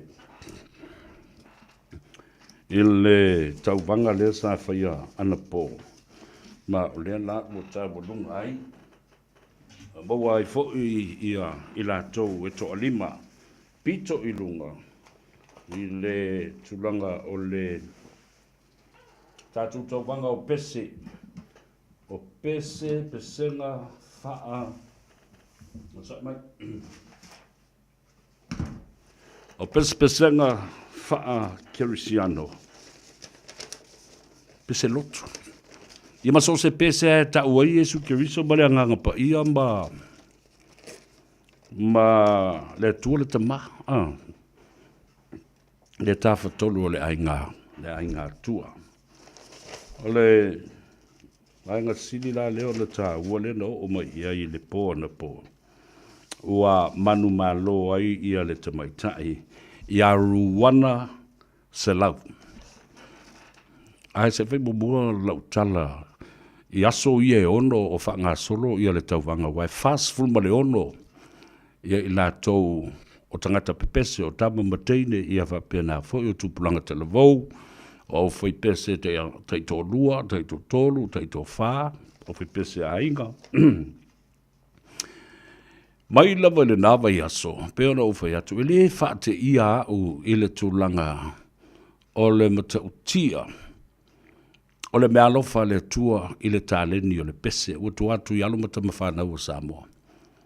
I was never surprised to hear, to see, to watch, and to learn as well from the talents that Heavenly Father has bestowed and blessed our people with, especially our young children between the ages of 14, 15 to 21.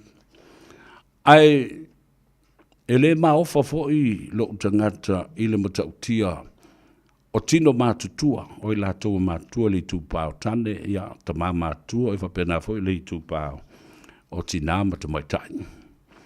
A watu la ufa mālo mai stasi fo'i sa avea ma whaamasino le nei tauvanga.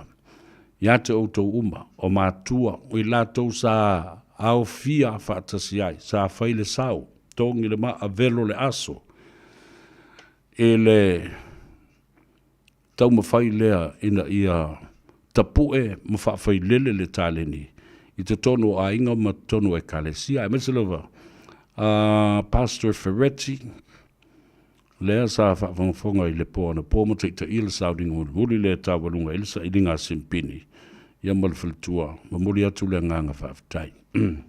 Katoa au loa I fo I, o le tōtele nei o whawhianga inga. I le launga I le pō na pō, o le upfolfola le tua. Sa tā ua I le whaiwhi au le sunga a Pastor Ferretti. O le Polokalame o le Gagaifo o Faiva. Ma le Polokalame o le tau, o le afo I o le tano ava. O le wasulia nei ma le luas fulu ma le lima tau sanga le matua o le au nanga. O le Polokalame le nā le tano ava. E tele mea na te hao a wina mai ai. Ia matau lava lo uingoa I le pō na pō. Ma o se te mua fo I le ua mawhiloa I ma le whaiwhi au. Ia ma le tele o isi whaiwhi au. Ma isi fo I e kalesia. E mese lava le e kalesia le AOG. Ma le lātou matanga adwenga leo. Na au manatu ai ma le whaatau whaa. O le ase upu e momori I le atunu. I a tātou Polokalame ma le tātou whasoa. a o loo po e maua mai e le au whainga luenga. Ma veo foi o se vaenga o fola sanga o lātou saunoanga matulenga i taimi e a o atuai ma fola le upu le tua. Sa whamba whaina i le saunoanga le whaiwhi au ana po. Whai mai le tala le whaiwhi au. Au te whaalongo pēa a saunoa sa vea, tautala sa vea i le mata upu, o le vānu nofo, o le atunu. Ai na whata ua i ate, i le vānu nofo fo i o tangata ma le atua. Ai ua vea le pese, o se vā e tau teu wai le ami o le tangata. Ma le atua. E whai ai ma vi inga o le atua, po le alawa le pi o pālo tangata i whea, po a pese le tangata ai pese i le nganga o le atua. Ua whata ua ai le vā no nofo ma le atua. E se mai le vā whaleanga nu, le vā tapuia, le vā tangata. Nau whaftai ai, lea fwoi au auna le atua. A whai o tā ua i a te ia se le ngona whatau waa, o le au auna nei. Ia whai ale nā, ma vi inga e mamoli i le atua. Whaftai tele lau sunga le te tai o sauninga le ponga na pong. Ona tula i mai la ia leo le toa lima lea na tau nuu iai le whai unga a wha masino le pona po. Whaftai fo i le tua na mwhai o na maua le avanoa. E toi whai loa iai le tamaita i pese lau i loa. Le tamaita i loa ia sa avea fo i ma wha masino wha apito i le pona po. Le tamaita i Sarah Jane Auwa. Ia, ua uwhiwhi o toi wa ai ai. Se fulu ono tau sanga taru ai. Sa wala ulia ia u te pese le whai poiponga le tamaita i o Sarah Jane Auwa. Ma le li i o le au pepe la whaele le ngoi o pita. 16 years ago, I was invited to sing at that wedding. And they were very young. Ia o te manatua fo i le nawa i tau. Ia po whewha ini o whawhiwhianga e mwhaifo ina a mai ia lau ia le au tamaita i la iti ia talavou a o tau a e mai o lātou si o whonga the Mika sisters Rachel Manayona Uso Julie Ta'ali Sarah Jane Auwa Male To'otele Marina Davis ia ale To'otele lātou ia le laua mātutua. And in fact, it was also very beautiful to see Sarah Jane today, last night, as part of the judges panel. Oleso, o te manatu e mawhaio na ave se teimi se i o tōsila sila ma mai moa. I le press conference lea sa whaatino a le whionga le tumaitai panemia, ma le autustala i le tai awan le la. A o lea na o avatu ia te utou i lea stonai. Na mua whamatala le tātou porkalame le state of emergency le wha moe whai. Lea whatoa whaatino an le la ma whailo alo ia ana le la. O lea la sa ili me le tātou insinia ia le tātou press conference na. Ia, ma le, oi, au te wawa e tu pei au le, iei fwoi ma se press conference leo. Ala tātou wola a whapem whai o na tātou wo mumua i leo. Ia, o na tā ua leo le vaenga le na mole whafunga mai pe a whai o wa tā pena ia lau tō whāsa le aulo, ia poliftelenga fwoi ia se mau. O le taunu unga la na o iai ia le pō ana pō. Mai le tō a fast food mo le ono o tangata pepese na wha solo mai le lava yaso se ia sau ai i le vaenga e tō sifurma le tō iwa se ia o mai i le vaenga o le sifurma le tasi. Let this soft mineral melt in your mouth to rebuild your... Ora tātou wola i lunga i se tilo mua i le press conference lea ma leo.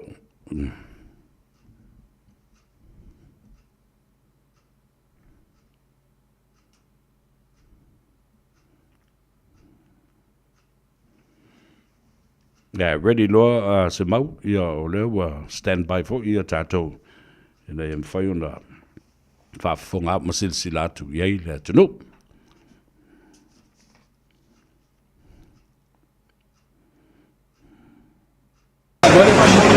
Ia kei minga ia le kei no lianga. Ai o la ua mai atu sua ngā reo kei minga.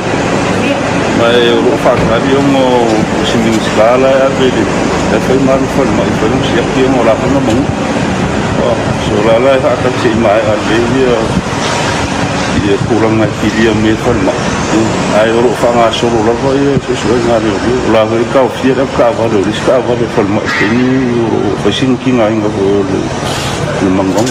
So dua pula semua kuala mo. Ia kuranga le e sua ngā reo reo ka te simsa sawa ka ale fiona minsta. E masaru ia kuranga i le kilo hoi whai i le rua i sua ngā reo reo nang paki. Kasua ba ia? Ia i le o i kuranga na whaunga i nisa o marus. Nasi tau no ngā tau susuenga ia pa unga tūlanga leo ini allegations a whakapapui whanga. Ia, kei mingi, o lo whanga soro lo i susuenga leo tūlanga ngai le rao marus. Ai o talapa unga ngā mōria leo le spalili i threatening words. O ngā la o le kangi whaasanga mai le siwo i kamali o le pungu. Ang whao waku le soro le. Alanga mōria le spalili e koe kalale e koe whaakali la soro whamsi. E se awa le tau fi ai o mo le tau le whaasanga ngā kalale tau. Ia sa makasanga ko kulanga nga e pe ko si le pule la le ia le restalo whamsi no. Ia sa makasanga ka fi. Nala whanu whaini. O kai mingi o te o no fuanga le o wala la le ko te E mo le au ke ngale silingi ai lim ta puya. ia whakoro le kuranga le whaasolo i kusu anga le o leo me le imawara kuni le ranga le whangasolo le aso Ia o to ese le so e ato po mo.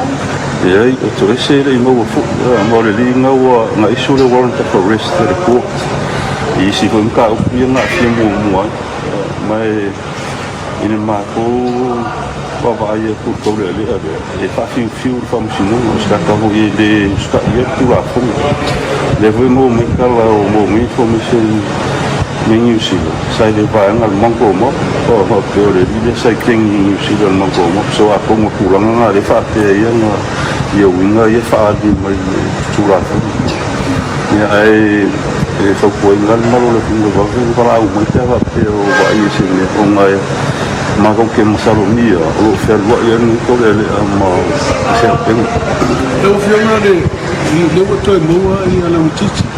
Essa so ai no mes filo no lo to le te fa so la ese me potito.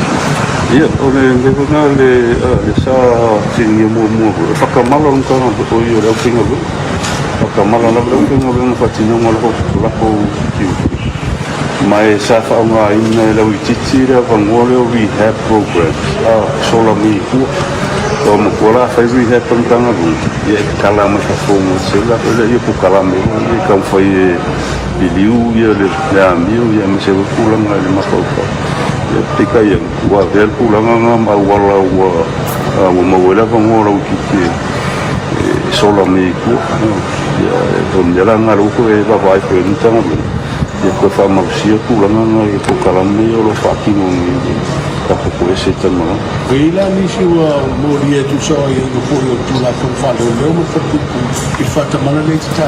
ia o ia ko ro suspend ko mi kula nga le i fa kamala fa ki mo ra ko ki To fia le suspend. ko lin O tangata mo le fatu. ia sa li La le mi ala ko suspension. o isi am kai wa va yaso isi kai va yaso isi kai fu ala va ma ko le pata ka ia no fo in fa ki mo ke ni le un solo ai qualo ai suspend without pay le in ke mo Ola tau talianga, ola tau, na whaatamala, na whaatinoina. Yo mala ko la ko murianga yo ile susuenga ko le professional standard le yo sa pa. Oye si mo dio tulanga pe pe ana fila titi wale na wale sisio o manuel di ma fetala então. Yo ke minha yo le fa solo susuenga le ya ila ko sa pa de no susuenga ko para fino lo ele si ali ko sa pangka mo. Desidanga ile ma wo mo susuenga sa susuenga tulanga le mengolo ikua isaka puala nesa i anga I mera mo I ya le hoya ma isu na I para rent de no mo mera Ini notice ale airport authority de ba ifati no yela jodi ya susu ene jomo ta ali wala musin yelo pio pe se na musi ama na to faina bai ia susu ia ta ali na mabo na jomo ko le ali na ko polo te pa pe no Paulo se na ene faina fati no yo ade ma wa to le wa mai fasisi ma ya ko sili ke le pulsili le non vale le ko fe me mal si anga le fati no la ko ma non fati e o ma ko le mo ko fon ka ko mo lo ki solo isi ya la no ma ko la o pulsili de non vale ko fe mo mo fon ka ma le si ma ko so ala ku le ko la ma le ko sai mo le na no le o fa mo mo fa Kalau ingin lain nasi manis yang ada pun authority in Faiva, masuk itu ada. Jadi kalau kali ku kini yang mulai ni yang ni saya faham tuang tak cula pun boleh tu kita ada isi. Dia ke pun milik cula pun milik. Ali semali yang ada dua fantasi. As far as you know, they say go partnership. Di kini ni orang ini orang orang mulai balik le 24/7 dia orang mulai balik. Patut le ngarang phone dia le le fai fasi silanga le pure mo dia vera le tonga nga le ki mo ba ai ko fasi no mo vera nga le ka pa ko se ko tuanga pa tula fono lo yisi ile o te ma lo la ko ma ko ma nga le fasi mo lo le va o ma le fa kasi mo security ko le va le ku mo ko sa mo le bu ko international Ama tu susu engai ni fase ako mai misio minister kabinete ya ko fa valia.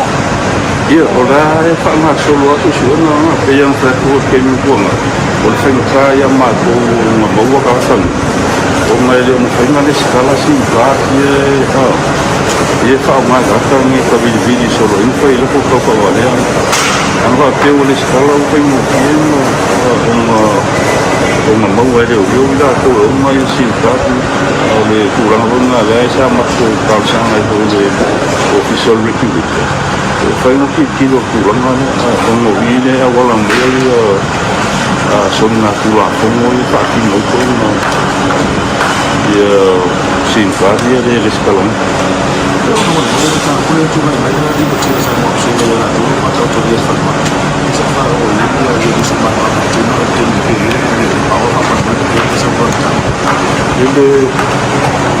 Oi, orang kau pengaruh kula imai dah cukup, dah terus pengaruh ni, kula imai semua kamu, baik je, akhirnya mereka boleh asal di mai sengau. Orang kalangan lah tu boleh orang mana, bisa orang kamu pengen apa mah, siapa imai kalau roller super band, pengen lah kau faham yang baik je. Waktu lain kau bila kau buat kamu, ayah kau kira macam malu, kau bisa kau buat ni, kau bisa malu, kau boleh jadi macam ni orang tu. Ketika yang ni supaya kau yang pakai rokok lah, yang kasi seingat, yang pakai rokok kusuang, lelai kau mahu kusuang ada,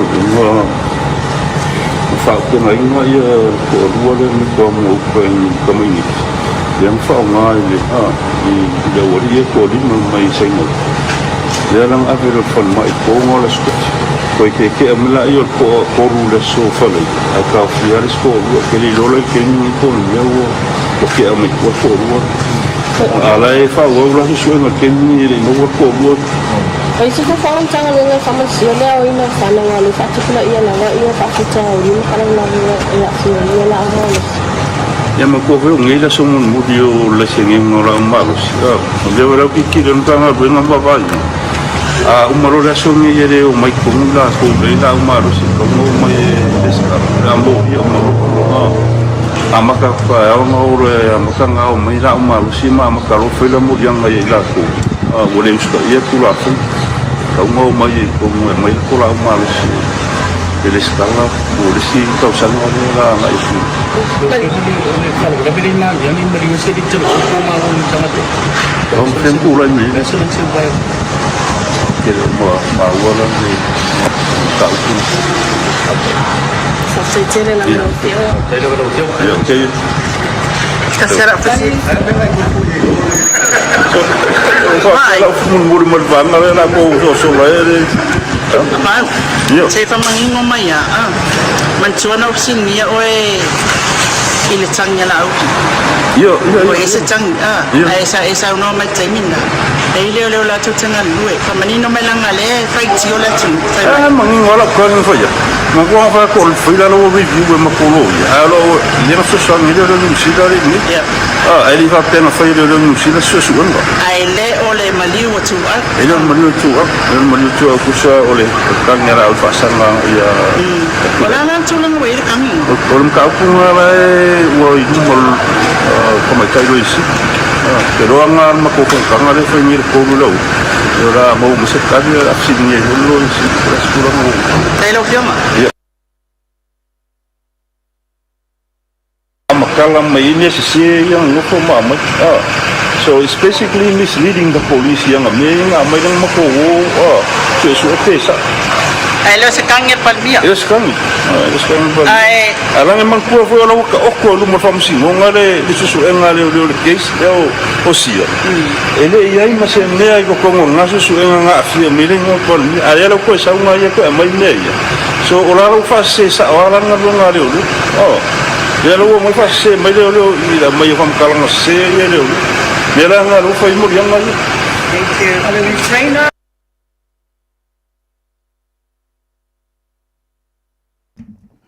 Ia lena ua mai moa ma whaalongolongo fo ile atunu u whilamlan wa ia tu ile tātou por kalame.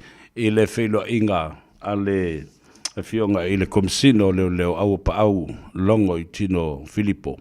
Ia whaatasi e male vasenga o tu stala Samoa. Ta upule nei o le lavea o le se ta vale a se minsta. Leo ura whaelo mai le minsta. Le whionga e whale o mawaenga tiki tafua. O se vaenga o le mafa po le anga ile i tua ile tamatangi po le atua le pata. Le ala e ta uai whapea matua le anga whai ala ta vale. The car has been written off. Ia mai tele manu anga o lo o sustained ia po lo iai ile le fionga le li minsta. Ele o ilo la seisili poti la ta mai e tusa aima. Manu anga ma le masoya yo le li minsta.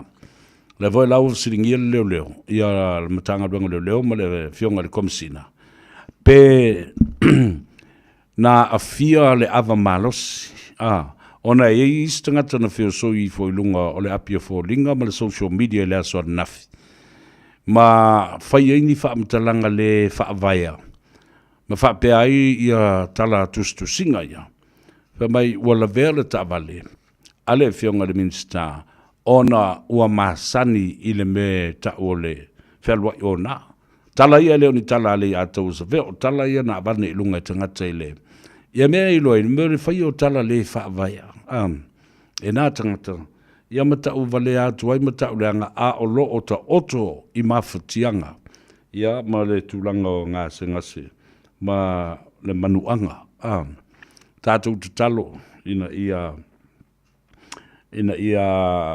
ia ile anga le leo le tua ma pa ia tu foi ona au la bea i ma fana fo ile ainga le tina le ainga ma le fanau i ma le tu malo ma le nu ia ai maise ia ta wala tu le lofa o le tua ia nga vaa o ila tau li imta mai tai fo mai ali imta mai tai tausi mai pasi o ani tau tonga O ani tonga fitinga, ia, ina ia mawhai.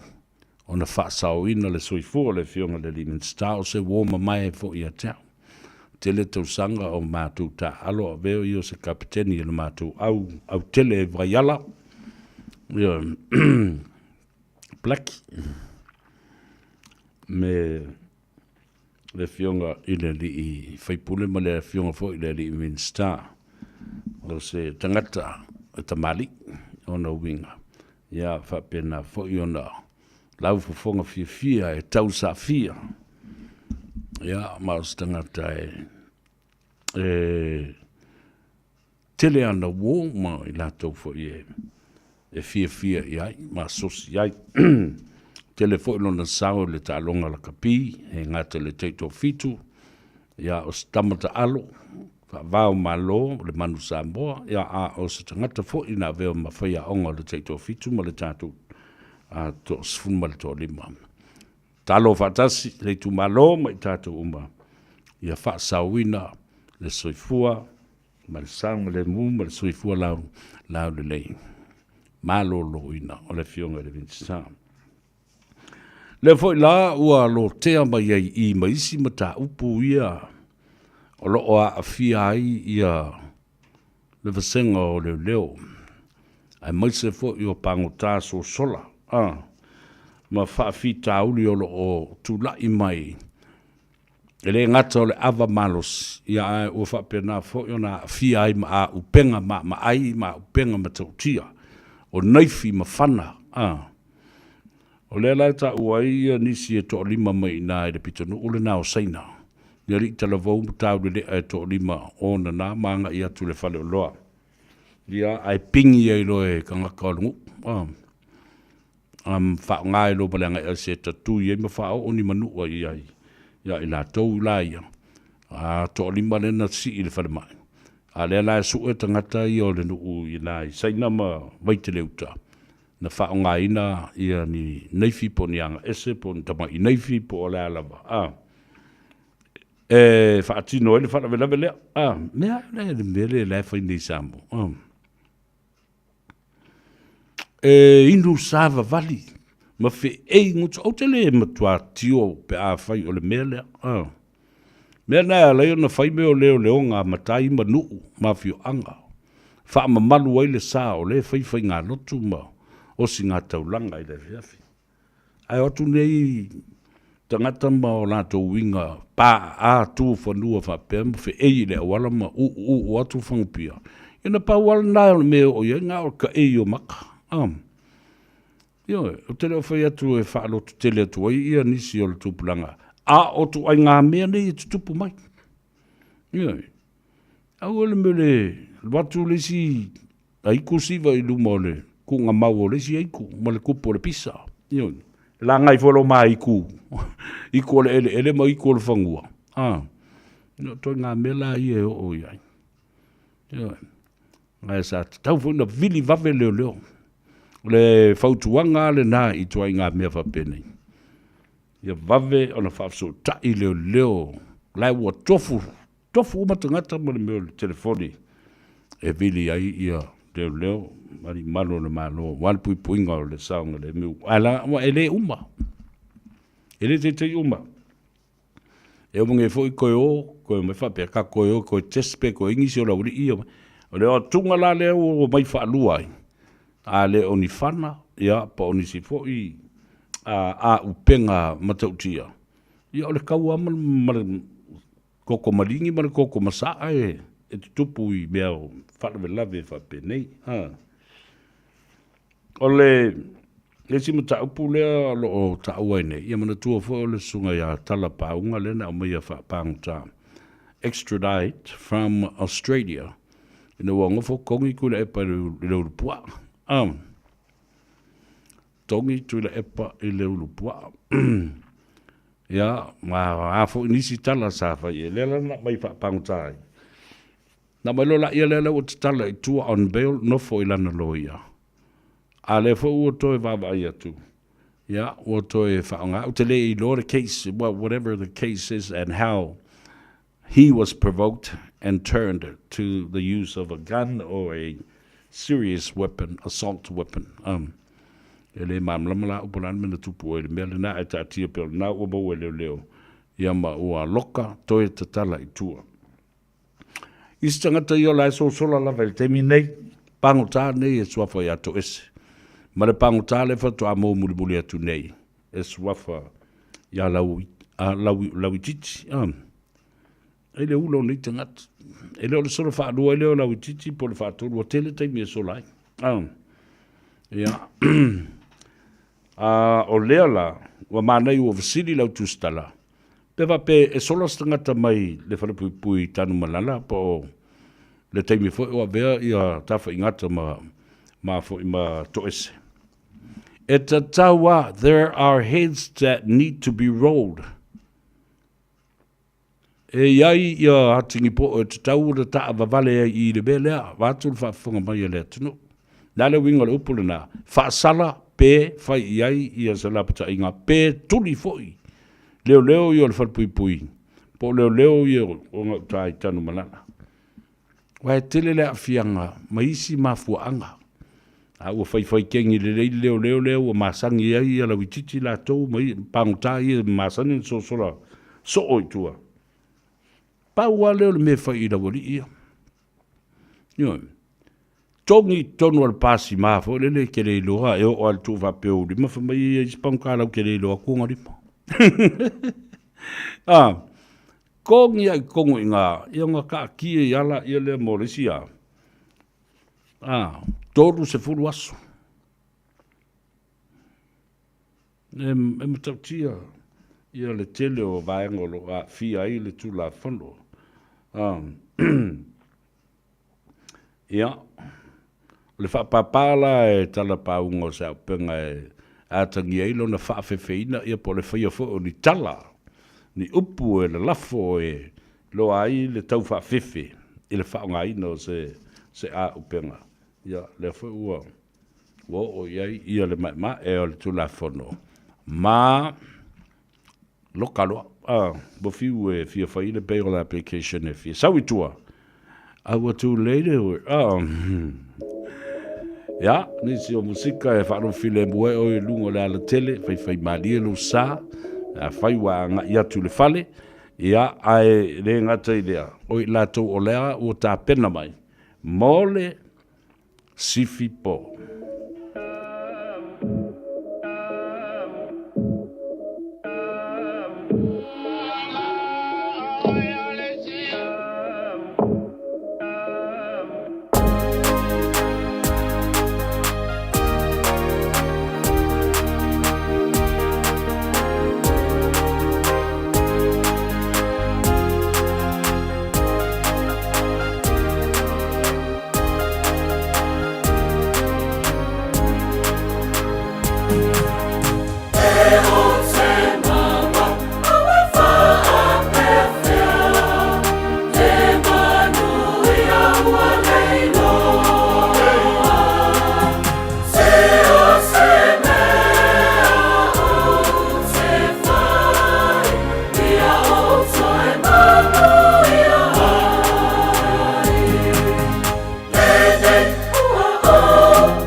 Moli mau iwa ainga, leo, matofo I tau mawha ese atunu o le Pasifika I le ASP Polyfest lua o Dualima. Tātou wha manatu wha atasi le 5 tau sanga o le nei wha moe I le Manukau Sports Bowl. Mai le aso lua e o atu le aso 5 o Aprila. Ra e mau whai wha fia fianga, tau mawha, ma mea tau 5 ua saunia. Le ASP Polyfest I le Manukau Sports Bowl. Mai le aso lua e o atu le aso 5 o Aprila. Pe pauru whale pa u, o loa tau ngō fie, ma saulango lango le wha moe. Tangayane I le www.asppolyfest.co.nz. E le whaingofia le soifo I anto whanau ia onga ona o le taunga tau le soifo ngā wai nei. Ai o te peraina e le Digicel se whaapitoa e te ono marumalo ai I whailonga ta I 5 se lautala cash e se fulu e se ina yaso for Waylay taitasi e 5 whailonga ta I 5 se lautala mo Risila 5 whailonga ta I 5 se lautala mo au se talia la fonelo sa top up lusu tala pe siliatu mo so wabaro ai te ono marumalo ai e te anga wa fo ipe a whaongale au nanga le ClickX e lafo ai le seleni I le MyCash a le Digicel I Samoa Fiti Tonga Mabaruatu e ia inga o le rei whaapitoa mo nisi whaamtalanga asiasiane I le digicelpacific.com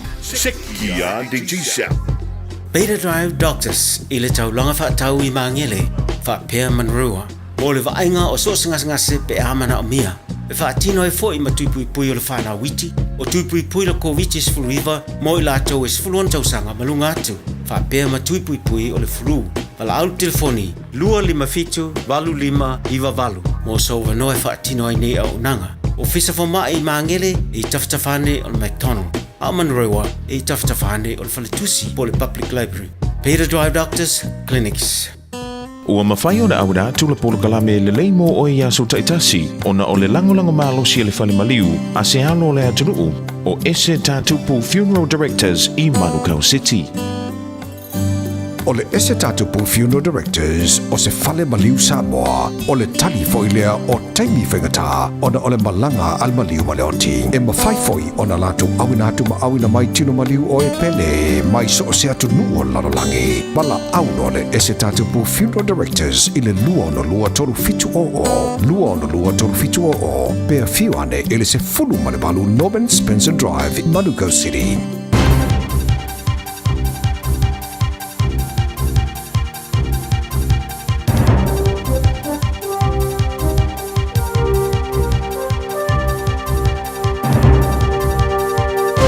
In this update, a promise Inter-Islanders ferries are safe until our new ones arrive.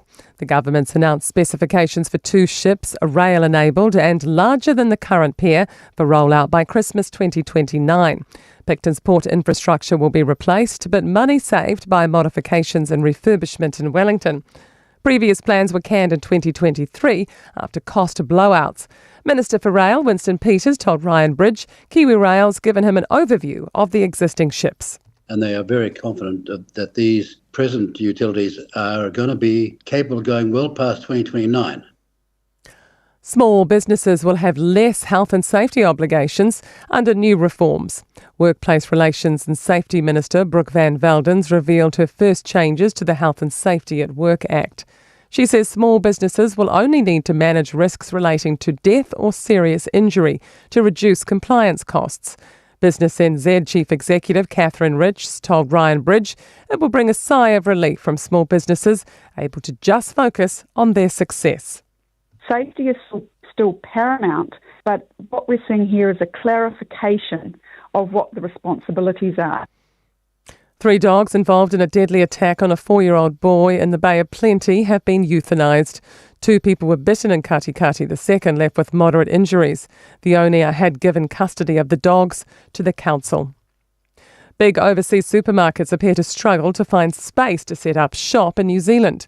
The government's getting advice on ways to potentially break up the Foodstuffs Woolworths duopoly, perhaps separating their retail and wholesale arms. Wholesale retailer Costco set up 1 store in Auckland in 2022.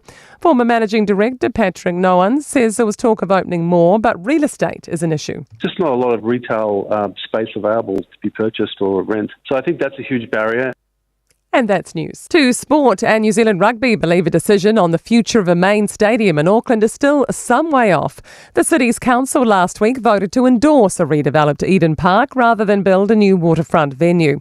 NZR had backed the waterfront option at Key Park. Chief Executive Mark Robinson believes there is still a lot of water to go under the bridge. Jakob Mensah has stunned Novak Djokovic in a rain-delayed Miami Tennis Open final, the Czech's first ATP Tour level title. And Sam Kerr will retain the Matildas captaincy after Football Australia confirmed no further sanctions will be placed on the Chelsea striker. Kerr was last month found not guilty of racially aggravated harassment of a London police officer during a night out in 2023. And that's sport. 24 hours a day, 7 days a week. Radio Samoa streaming live on www.radiosamoa.co.nz. Do me just one more time. Say that you love me one more time. Speak to me just one more time. Say that you love me one more time. Oh baby, oh, oh, oh, I wanna hear you say love you. Yeah. Oh, oh, oh, I wanna hear you say need you. Speak to me just one more time. Say that you love me one more time. Say to me just one more time. Say you forgive me one more time. Oh baby, oh, oh, oh, I wanna hear you say love you. Oh, oh, oh, oh, I wanna hear you say need you. Say I love you, say I need you, say all the things that people say when loving you. I love you, don't be ashamed to say oh, oh baby I love you, don't be ashamed. Say I love you, say I need you, say all the things that people say when loving you. I love you, don't be ashamed to say oh yeah, oh baby I love you, don't be ashamed. Say I love you, don't be ashamed. Ia le nā taurunga tua ia tātou telefou I vai whanua I le ngangana Peritania. Ia manisi fo I o whaafianga a o tātou whaasilasilanga fo I ma whaasalalunga whaapisinisi. Ia wale no fo ilo le tunuu I services ma au o nanga SS o lo o whaasalalawina, malangolangoina ia le tautua ale siufonga o Samoa. O le whaiungala leo le tauwanga musika lea na whai e le pō ana pō. Tūlanga mua le tamaitai o Ruana se lau. Tūlanga lua ai ia le tamaitai o Jarian Silva po Siliva. Tūlanga tolu iai le sunga ia S.J. Sio Suimalo. Tūlanga wha iai ia le sunga ia tapusoa Lilo Maiava. Tūlanga lima le tamaitai ia Sonia Marina Sua. Ia, batu le wha malo, ma le whaftai, ia I lato umana tau wā. Mai le to fast fulma le ono se ia o mai le to fulma le to iwa, se ia o mai le quarter final e fulma le tasi. Ia, ma le final I le po ana po. Lea ua lautongia ai le to lima le nā. Ia, batu le wha malo, ia te utou matua, mai lato uma o le ainga musika, tuna matia Junior vai lua. Ia ma le mamalu o lautou. Komiti wha maloa tui tātou wha masino. Ia ma le teimisanga alu e wha maupopo ai fōi ia tongi. Ia ma whaia le wha I unga. Tāla whiangai. Ia wa mea wha pe e wha si ai mengi o wha masino. E le ai se mea le atunu ule nei le whaia le pisai. Ia ona o tau wanga whapea. Ia ai whaftai le tua. Ua a e ma le malo, ia ma seu I whanua le whaatau tainga. Le ai se me ngā se. Watu fo le wha malo, ia kalesia ma I lato uma e tō tele. Sa manui ai, ia ma mawalunga ma tū mati e le po na po. I le tō tele o e kalesia ma malo le atunu SS sa awai atu iai. No, mai leo lau tala noa I le mata upu muli lea na silingi ai nei le sunga ia longo. E uia I le o whaia se tangi le pale mia whaasanga I le tamaitai o lise. A o lea na sa ua le vā le sau noanga a le fionga le komisina. O le tusi a ia le na watu e lise ia i lātou. Na mafua ai o na oa lātou suenga. Ina ua mai a lātou suenga. Wailo ai e le wha maonia tua ingo lo watu le tusi. Ia le loa la mua mō lia ino. Ia le tamaitai o lise. Ai o lea ele i whaia se mōrianga mai po se tangi fo i mai le fionga le tamaitai pāremia whaasanga i tua inga ia. Wa uma fo i lao na fasilingia le tamaitai pāremia. I sono finingalo. Pe whaisa na tangi. A lale talale. Sau noanga le tamaitai pāremia le ai e le ise tangi e whaia na me la mai mau i fure teimi e whaile na tangi. A whai ua whapea mai le tamaitai. Pāremia e le whaia sa na tangi mai maule teimi e whaile na tangi. A o leo ua wha au pēa leo o na whaia le lātou mōrianga. E le fianga o le tamaitai pāremia le mea lea. Ona o ia le whaasanga iai ia tua inga. A o la i le teimi su ina i le tamaitai o lise malana matau. Pumana fo i mori mau. Ia po o mea wha mao nia. Whaitino ia wa au mai po physical evidence. E te tau o na iai le awanoa a le defense team e whasiringi ai le moni mau. O na te tau fo i le mata upo leo. O na avea le tamaitai pāremia ma moli mau tutu e tasi. Awa a au mai nei la le tamaitai pāremia. To take the stand as a witness, as a main witness to the police prosecution, for the police prosecution against Lise. At some point, the defense will also ask the Prime Minister to take the stand. Yo, ole mea moni lava le na, ele vale lo ia lai, ole pito lai, o pea fai ole o wa tutu mai, e whaalawi loa, physical evidences ia mo tā ofi le tamaitai o lise.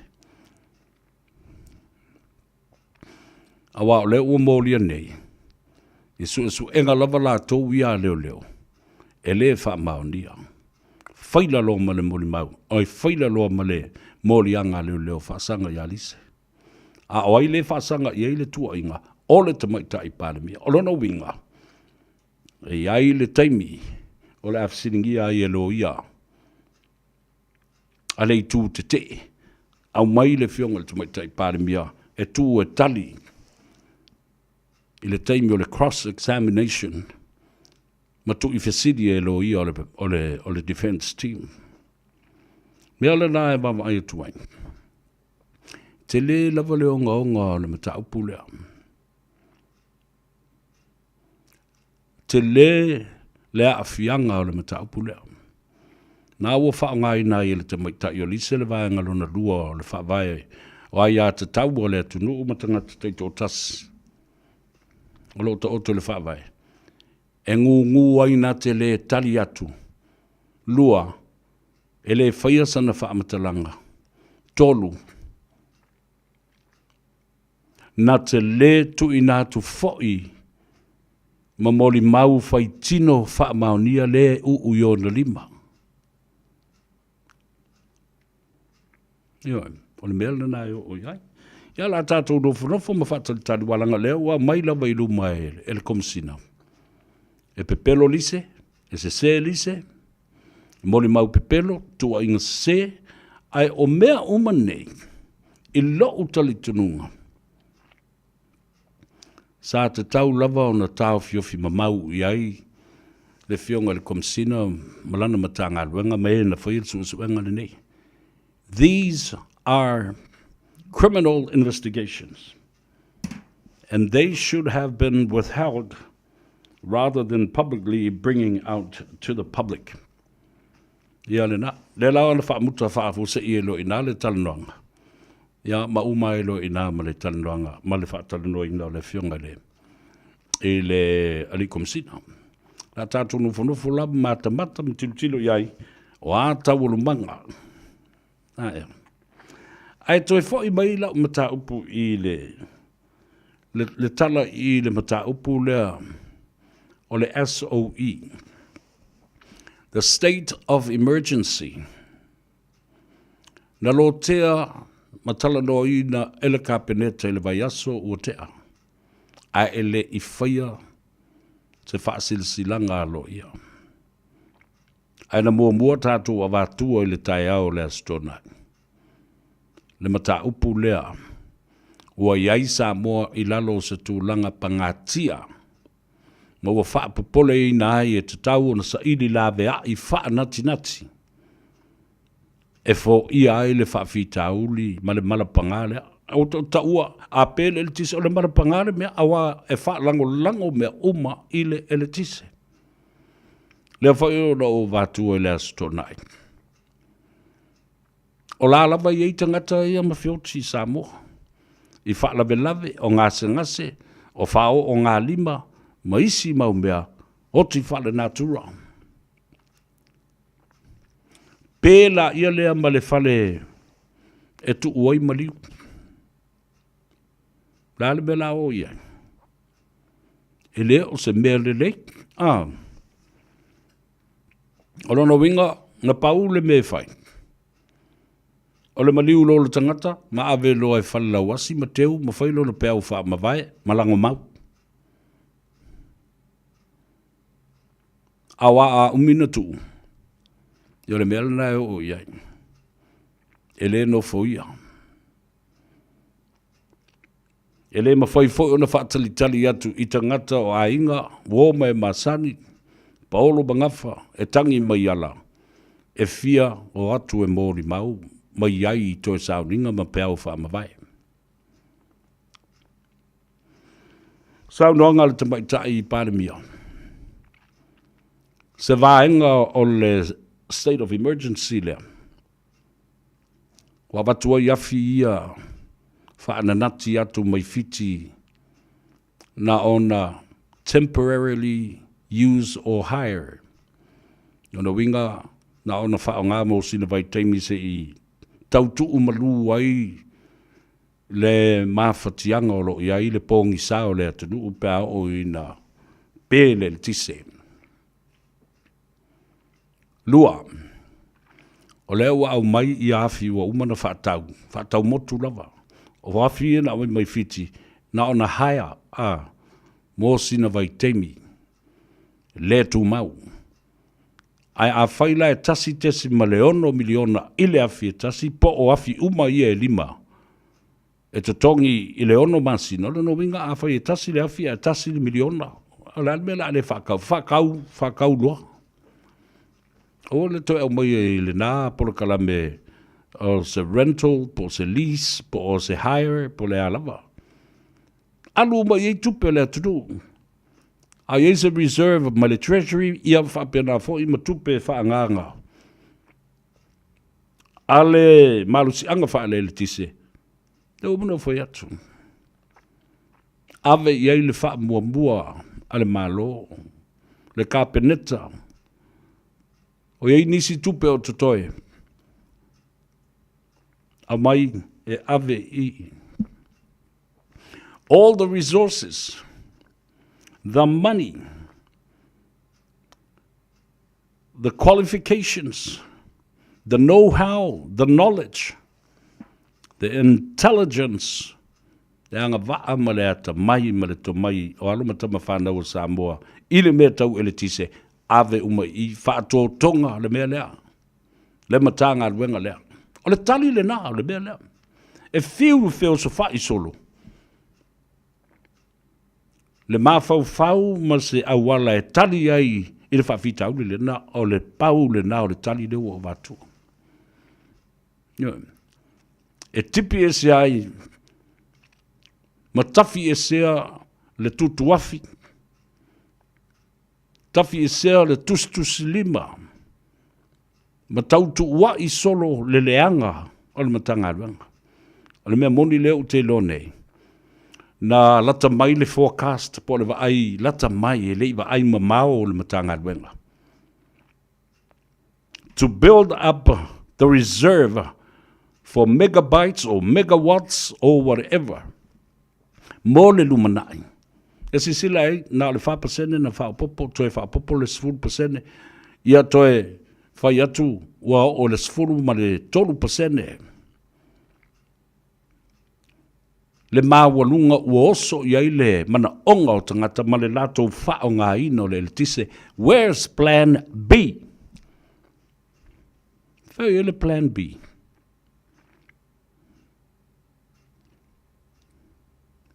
Le alala le nā, ua whememe a iai nei. Ona ele iai se wa ainga mamau I tu atu. Tolu. O sila sila. O afi nei na au mai. Le whatoa te I se fulu tausanga le mātutua. O le umi o le ola o afi nei e o lunga le lua sifuru ma le tolu sifuru tausanga. Le whatoa te I se fulu tausanga o afi. Le mātutua o afi. Ale ua fail. Wa le au ngā. Ua nofo. Ua pēle whatu le afi. Wa le ngā ioi. Nā se vaenga sa nofo matau na tilo tilo ma mata I tū el matanga ruenga. Ilana maintenance service program. Te tolu tausanga, masiaki pesiaki lama I tausanga uma. The maintenance service has to be done yearly. Tausanga uma. Nā le mele ui. Premature fail. Nā la le me tauna whai. Wha au popo seisi marusi anga I lunga atu. Ia si tia se o lunga le tolu se furu meka watsi. Le ala fianga o le tamau ainga o le atunu, 16% of the GDP has now been affected.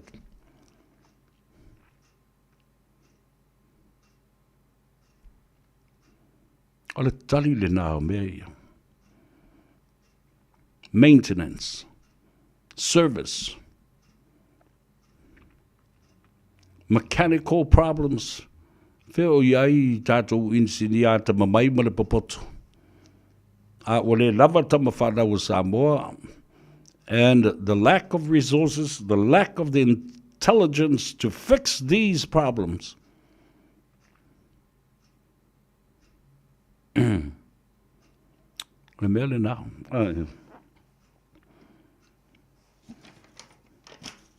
La se wha mama avenga, leo sauno I le paramia. Te tau na tilo le atunu, te tau na tilo le malo, is a compensation. A leo le nā, whaapa u te isi lalo.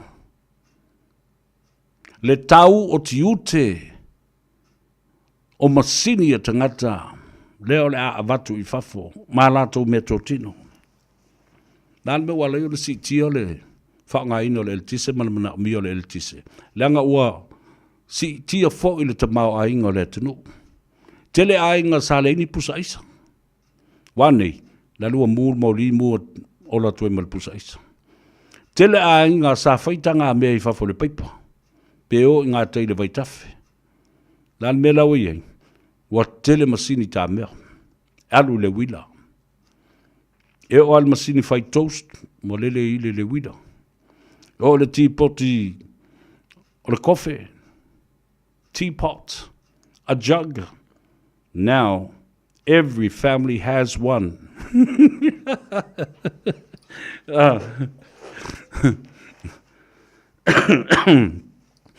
E whai aku lele lava le kise a mo le ponga pela I leo mori. Mori kikele I. Ai whaola meo ka mai mori fo lele decoration lights wha emo le po ako. Pese la au kirisi masi le am. O le mea le nā ua tupo. The demand is so huge, but the supply is so low and nothing at all. O le mea le nā e tauna whai e le matanga ruanga. O le malusi anga wha el tise. Toi tilo e lato resources pe o na iai i le tātou solar panels. Tua wha te le o te le malo. Yo, lau fionga le tumo tai par mima lau fionga le midstar. A mana o mia se whanua. Pesili mea le ataua. A watu reise o vas whanua. Pa o se furu eka, ma tua whai umai lunga le solar panel. E tua ina ia ola atoa ai, lea tu whale alini la tau ma la tu anu a maa. O le mea le na. Sa palai atoa mai ai. Malisi tu o le atu whangaloa. A mata tu I whalewha, whalewao, watu ai I le wa o fonti. Toi tilo I a tātou windmills. Toi tilo I tātou hydro powers. Nai o malolosi ti munga. Ina ia mawhai o na lava le tise sau suawai. Wa ia tātou generators e mawhai o na alu le suau. Tau te whiwa kipi le suau, e le mawhai ana tātou uma le tātou whaalangolango I le pensini ma le suau. Tilo lale o taunu watu hybrid cars I Samoa. Wale o I le mele I le afo I le suau upo po le pensini. Wa sulu le maa. Whawhanga le maa. Wa alu I le ele tise. Wa tofu TV uma. O isi a inga e. Sa tasi ale TV e tu I le sitting room. I le potu malolo le a inga e. Sa ufafa I ai mawhai talo sanga, mawhai tau mafutanga, mata mafono. I le TV. Wa nei. Dale wa tofu ale potu o le tangata ma le TV. A o te lei lo fo I po o iai ni transformers wa tasi lea components po lesi vaenga le so soni tele e regulate le tise. Awa o mea ia e lai ona tupu whalavelave ma pa fiusi. Ona ua tele le sapalai e tasi le palaka. Ai se fulu appliances e palaka uma I le palaka le tasi. One outlet. Le aise transformer e regulate time ta fa vai ai le sao le sapalai le malosi o le tise anga I te poti wila o le mea le TV o le pusa aisa e koru pusa aisa risi ainga. Pusa aisa kuma le pusa aisa whaalava fole. People's lifestyles have changed. Can't you see that way far and forecast that a long time ago?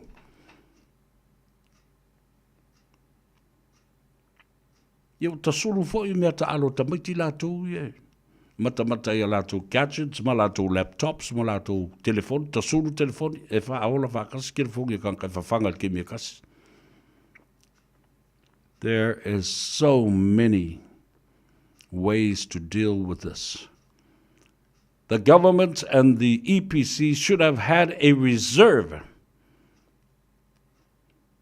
Te vaenga malusi angol whaele tise mwhai ona a apa iai e mai e whaapopo e lea taimi leanga ua maua lunga le mana ongo tangata ua tele ia appliances I tonu o le whale. Lea la ua leanga umaa nei. Lea le tala le ua whasiri nei. E mawhai lea le malo na whai se compensation mo le taunga tā tele o mea na mai a matua I New Zealand, ma tuila manua, ma mai me Australia, ma mai me Amerika, ma Hawaii.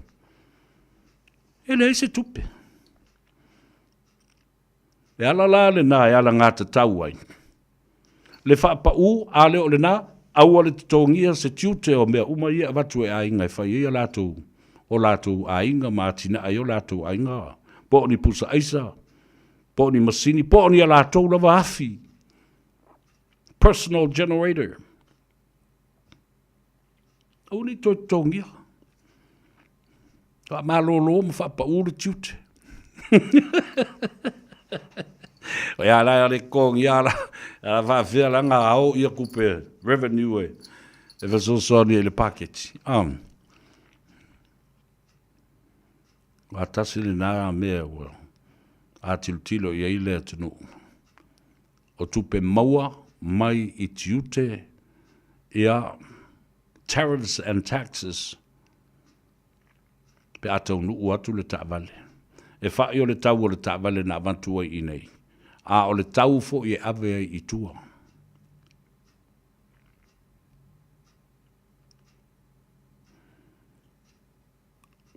Samoa. O Samoa la I le lumana I le ua iai. Tele a inga sa le ini air conditions. Ne ini masini wha malulu o le ea malulu I tutonu o le whale. Wani. Wa air condi uma mea au. Wa air condition a tole tunu. Le isi o koe fionga fongofo I lalo le mango ma whaasawiri ai ma ka pili ai lalo se uru. Lena. O mea nei. Ka te tau le iei se fuafuanga mamau. Ai a whai foi. O le ala lea o le manatu ai I o le fionga I le minstai. Whai se suanga ono o lona le tali tonu wina. O lona le tali tonu wina. O a foi o lana au whai ngā luenga. Whatasi ei malana pūlenga. O la wha whela ana whai. Is there any animos between the minister, the board of directors of EPC, the former members of the EPC, and chairman Tai Ele Navaitau? Pa leo te wawa ia tuai tustu singa le nā ia e fwai lava manatu o le fionga ia Pepe Fruin, Pepe Fruin, Christian. I le whapea le whaasoli tu la whono na ave ese o ia mai le whaululunga o le board of whatonu, the board of directors.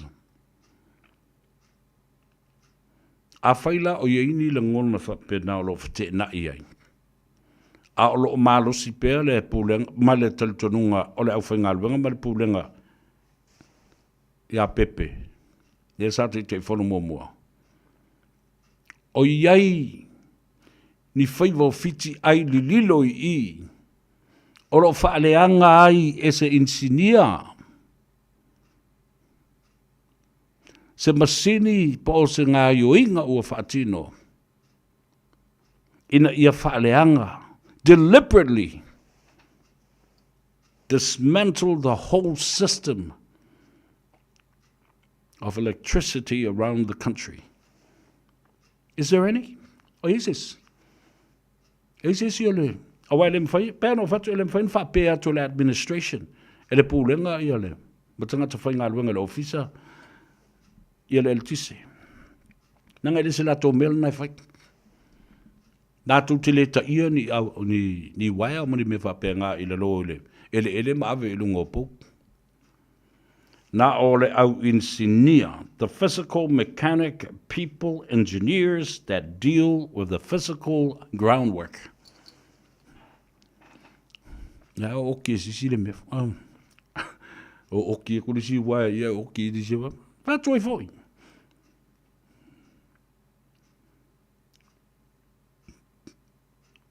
Ai le mafu faula pa a fayu ye se. Intention, malice intention, a personal vendetta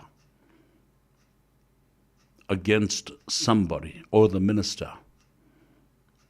Talo fai le minister. Ya la fumo matu le fa marusi au I lau fionga le minister olo. Sungole ya taua a forfeiti vai. On side.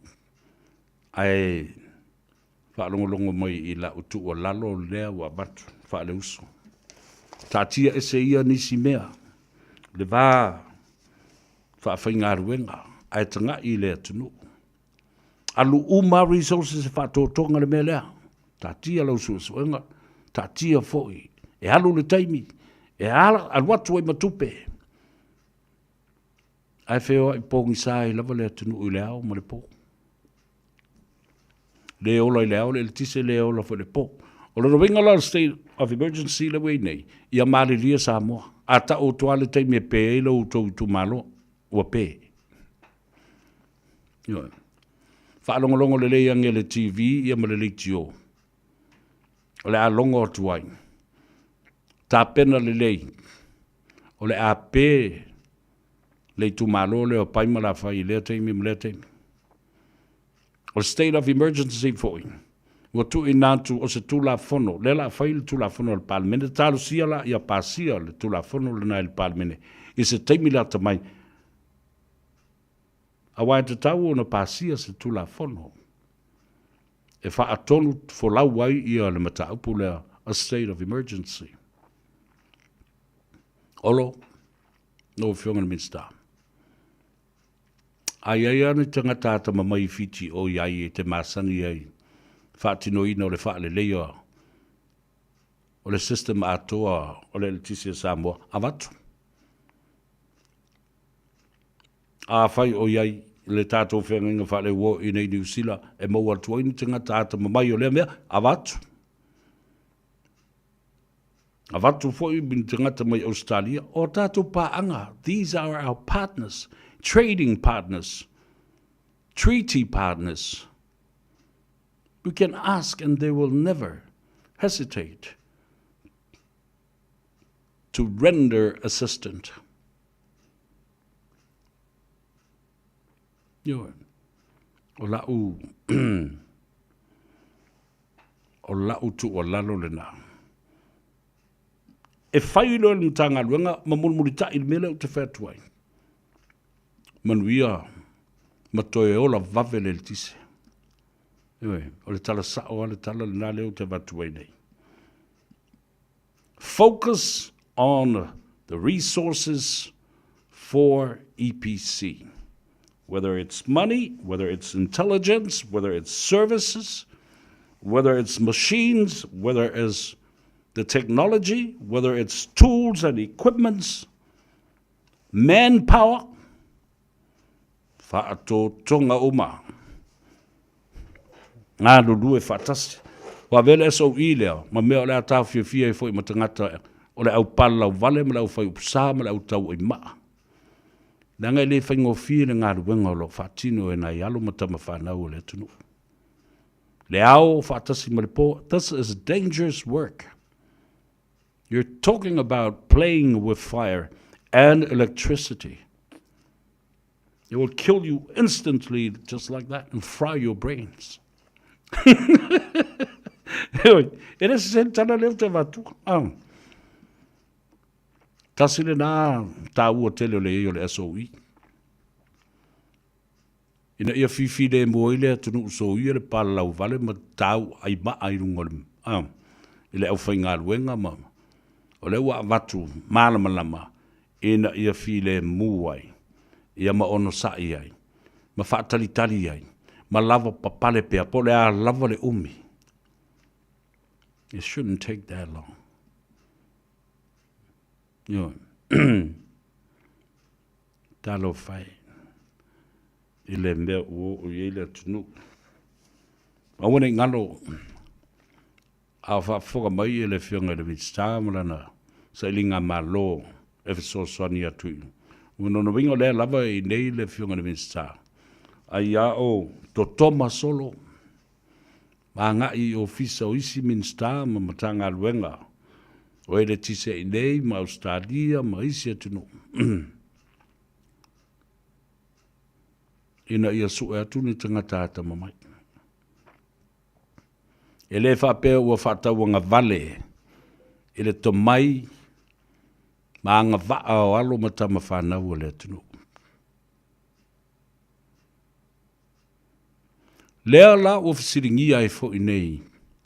Malamatanga luenga o le EPC. I le tūlanga o li poti o lātou tupe, maua ma tupe whāru. Whea o iai. Le mea sātua iai le EPC. I su enga ale forensic audit. Tali le tamaitai mai le ofisa o le tupe le treasury. Ua umale vaenga mua o le susuenga le na ale forensic audit. Lele avea o le kapeneta ina ia ilo malau liliu. Ale wa mata le vaenga le susuenga le vaenga luna lua. Ale forensic audit lena tu ueli si lima se la wafi toi tu atu e marisi lima se la wafi. Te le ropes kampania lu atu nei New Zealand fele susuenga o le tele o tupe faalu ma tupe lei loa. Yeah. Wala le umi o le whātau sanga. Whātau sanga. O le sā e linga. Ma le suenga o mata upu o le forensic audit. Aia. Nea lava.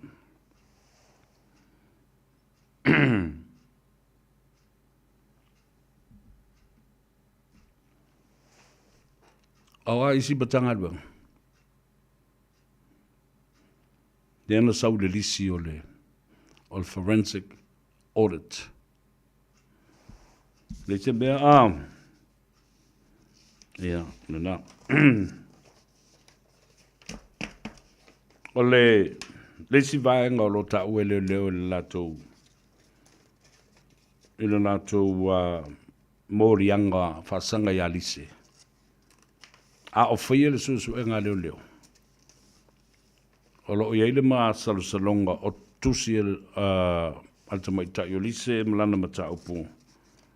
O lo o lave ai i susuenga leo. O interfering with police investigation.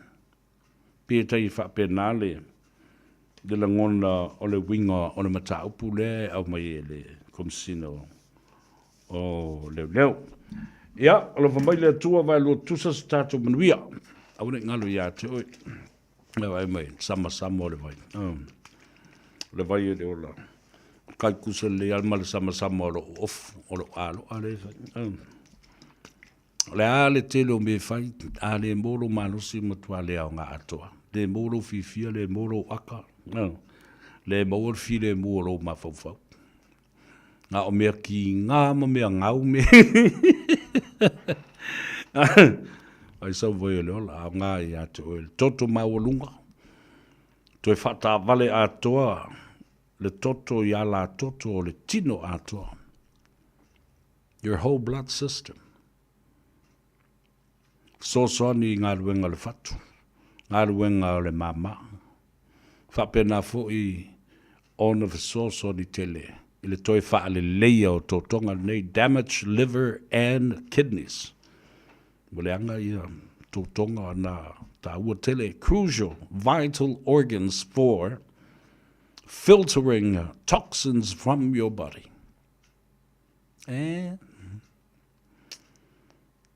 So ni tele i le malosi o le ngungu ngau o iai oe.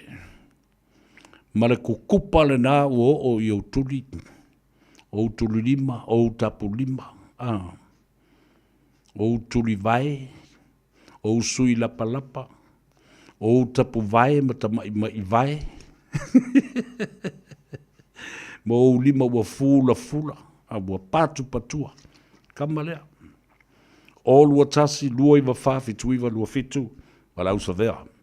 Lua tule i atau e momoli atu lau vai i atau e. A ngai o e le maunta sfulma le tolu, Lappington Road i Otara. Le fionga il saori i atuala ta wātau pautino, male fale tua i a peka. Ia bale ai ngali, to tele o tau o masani e na, ma ua sulu whaifo i ai e mawailau. Mawailau vai na, tātou se e ane i o, i le luas fulma le lua, Templeton Place, Manurewa, Glendon i Manurewa, mai ta i o Maria Nive, ia whapea i Mareta sa wanga, whafta i mole, au unanga i o tātou tangata, tau malatu le nā maketi, lua furu lua, Templeton Place i Manurewa.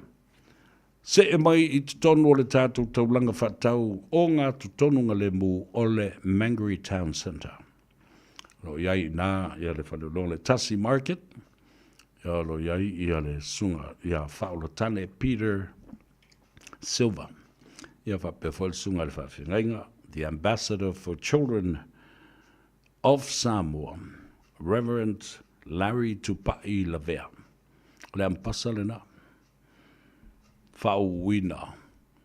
Mō tamaiti sulu whai uma o le atunu o Samoa. E sau whanguina. Tā walunga le tātou maketi lai o i Tasi Market. Olo o iai I ina e le numela Tasi. Triangle Road. Wale o toi whaangai no le Tasi Market. Ua whaangai no le Grand Market. Talo whātu le tina ia lai I ina I Ranui. Ia o ina I Masi. Ia mosi o lato. Angtasi le tina. Ua whaamio ina fōi o ia ono le telonga sangase o motua mā losi level tina ia lai. Ia mautou umalawa whatalo whātu I le sunga le ataua. Ia po le sunga fōi I atau pa Frost. Ia mo le ainga. Aloli le soi fōmuria. Ia. O le numera. O lua tasi lua iwa wha. Fitu iwa lua fitu. Bo auto umala Australia. Ua masani fōi Australia. Sydney.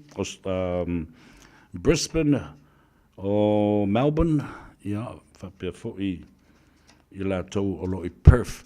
E la inga na Palm Springs, Alice Springs, oka, e wawa I le wa maone mea o I le vai o le Alice Springs, e le kalesia lena ina o le e whakasai le atosas fulma le lua o matawhale.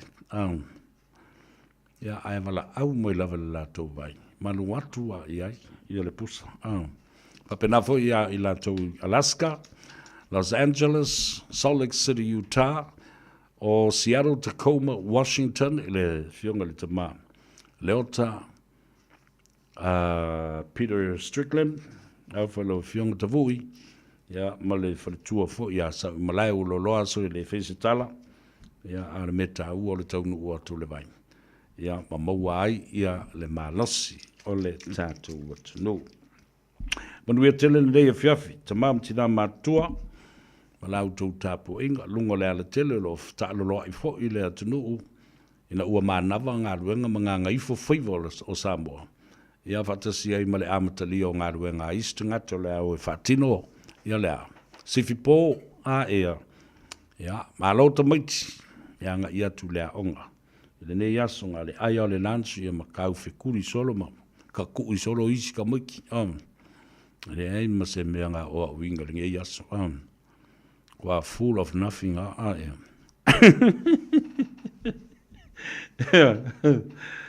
Ia a la sua se pesea le atau se ve tātou te tau mā vai e le nei fo ia fiafi ma le wha moi moi. Ia, ole a tā oe momoli oe I lau maota I le pese ale a taua. E wha manuia I a te oe ma whaala I au mata. A ea. A wai ne I e tau tilu moi. Ia le pese le ale a taua. O le nofto tasi oi le aveta avalele o sau. Ia o sau lea o sau le pasi. Whatali I le pasi moe a vei o tau. Well, folks, that's it from me. Thank you for your company. Please press the like button, share our program, and then, of course, like it and leave me a comment. We tele le tātou to know. We malo longa le pōna nei, ma le tō maftanga ma le sunga ya sau. Tātou wheloa I le ngā Gagaifo Faiva. I le asoa tai ao, I le tāo le tū lai wha. Alofa tele mo oe. Pa mangalo se leo, soifua.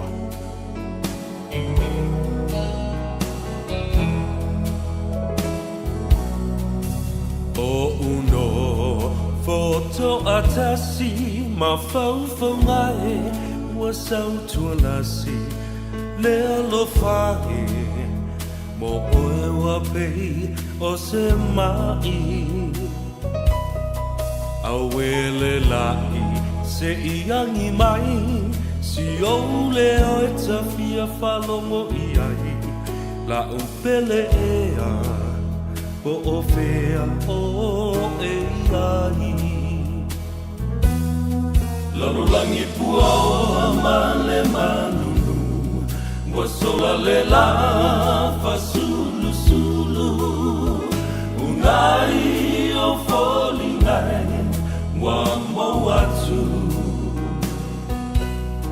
Be ana ela Talata mai Se fusia uma e fai mai La upele ea Wasili o eleva ai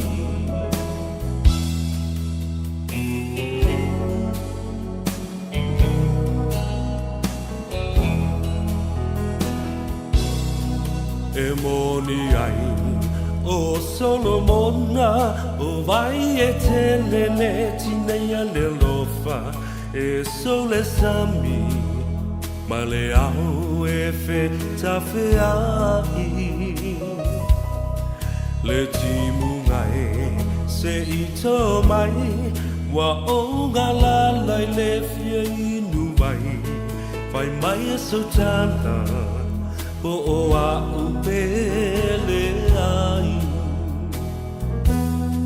Lalo langi pua o amale malu Wasola le lava sulu sulu Unai o folingai Wa mawatu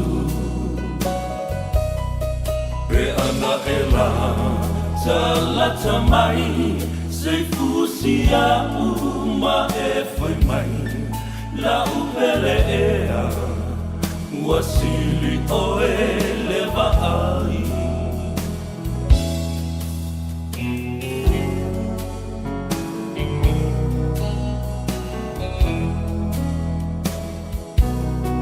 Le masoninga a oe maita Lau pele e ai le whangaluina O te wina Pea oe isi o ufatu O nā punava o sio tau langa O mea lelei ma mea leanga Ua le sawai So o se tangata The world is cold, the world is gray You turn the sunshine away You will never know an empty heart Till once more you're close to me As close as we can never be I'll be longing to hold you again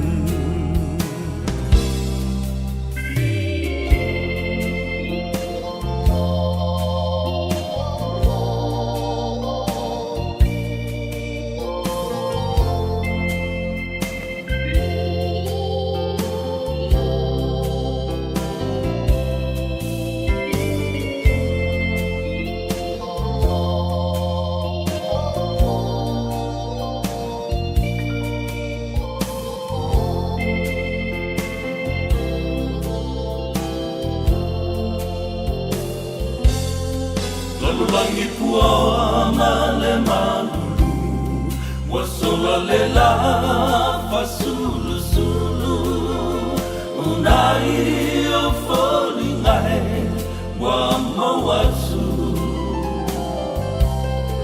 Be ana ela Talata mai Se fusia uma e fai mai La upele ea Wasili o e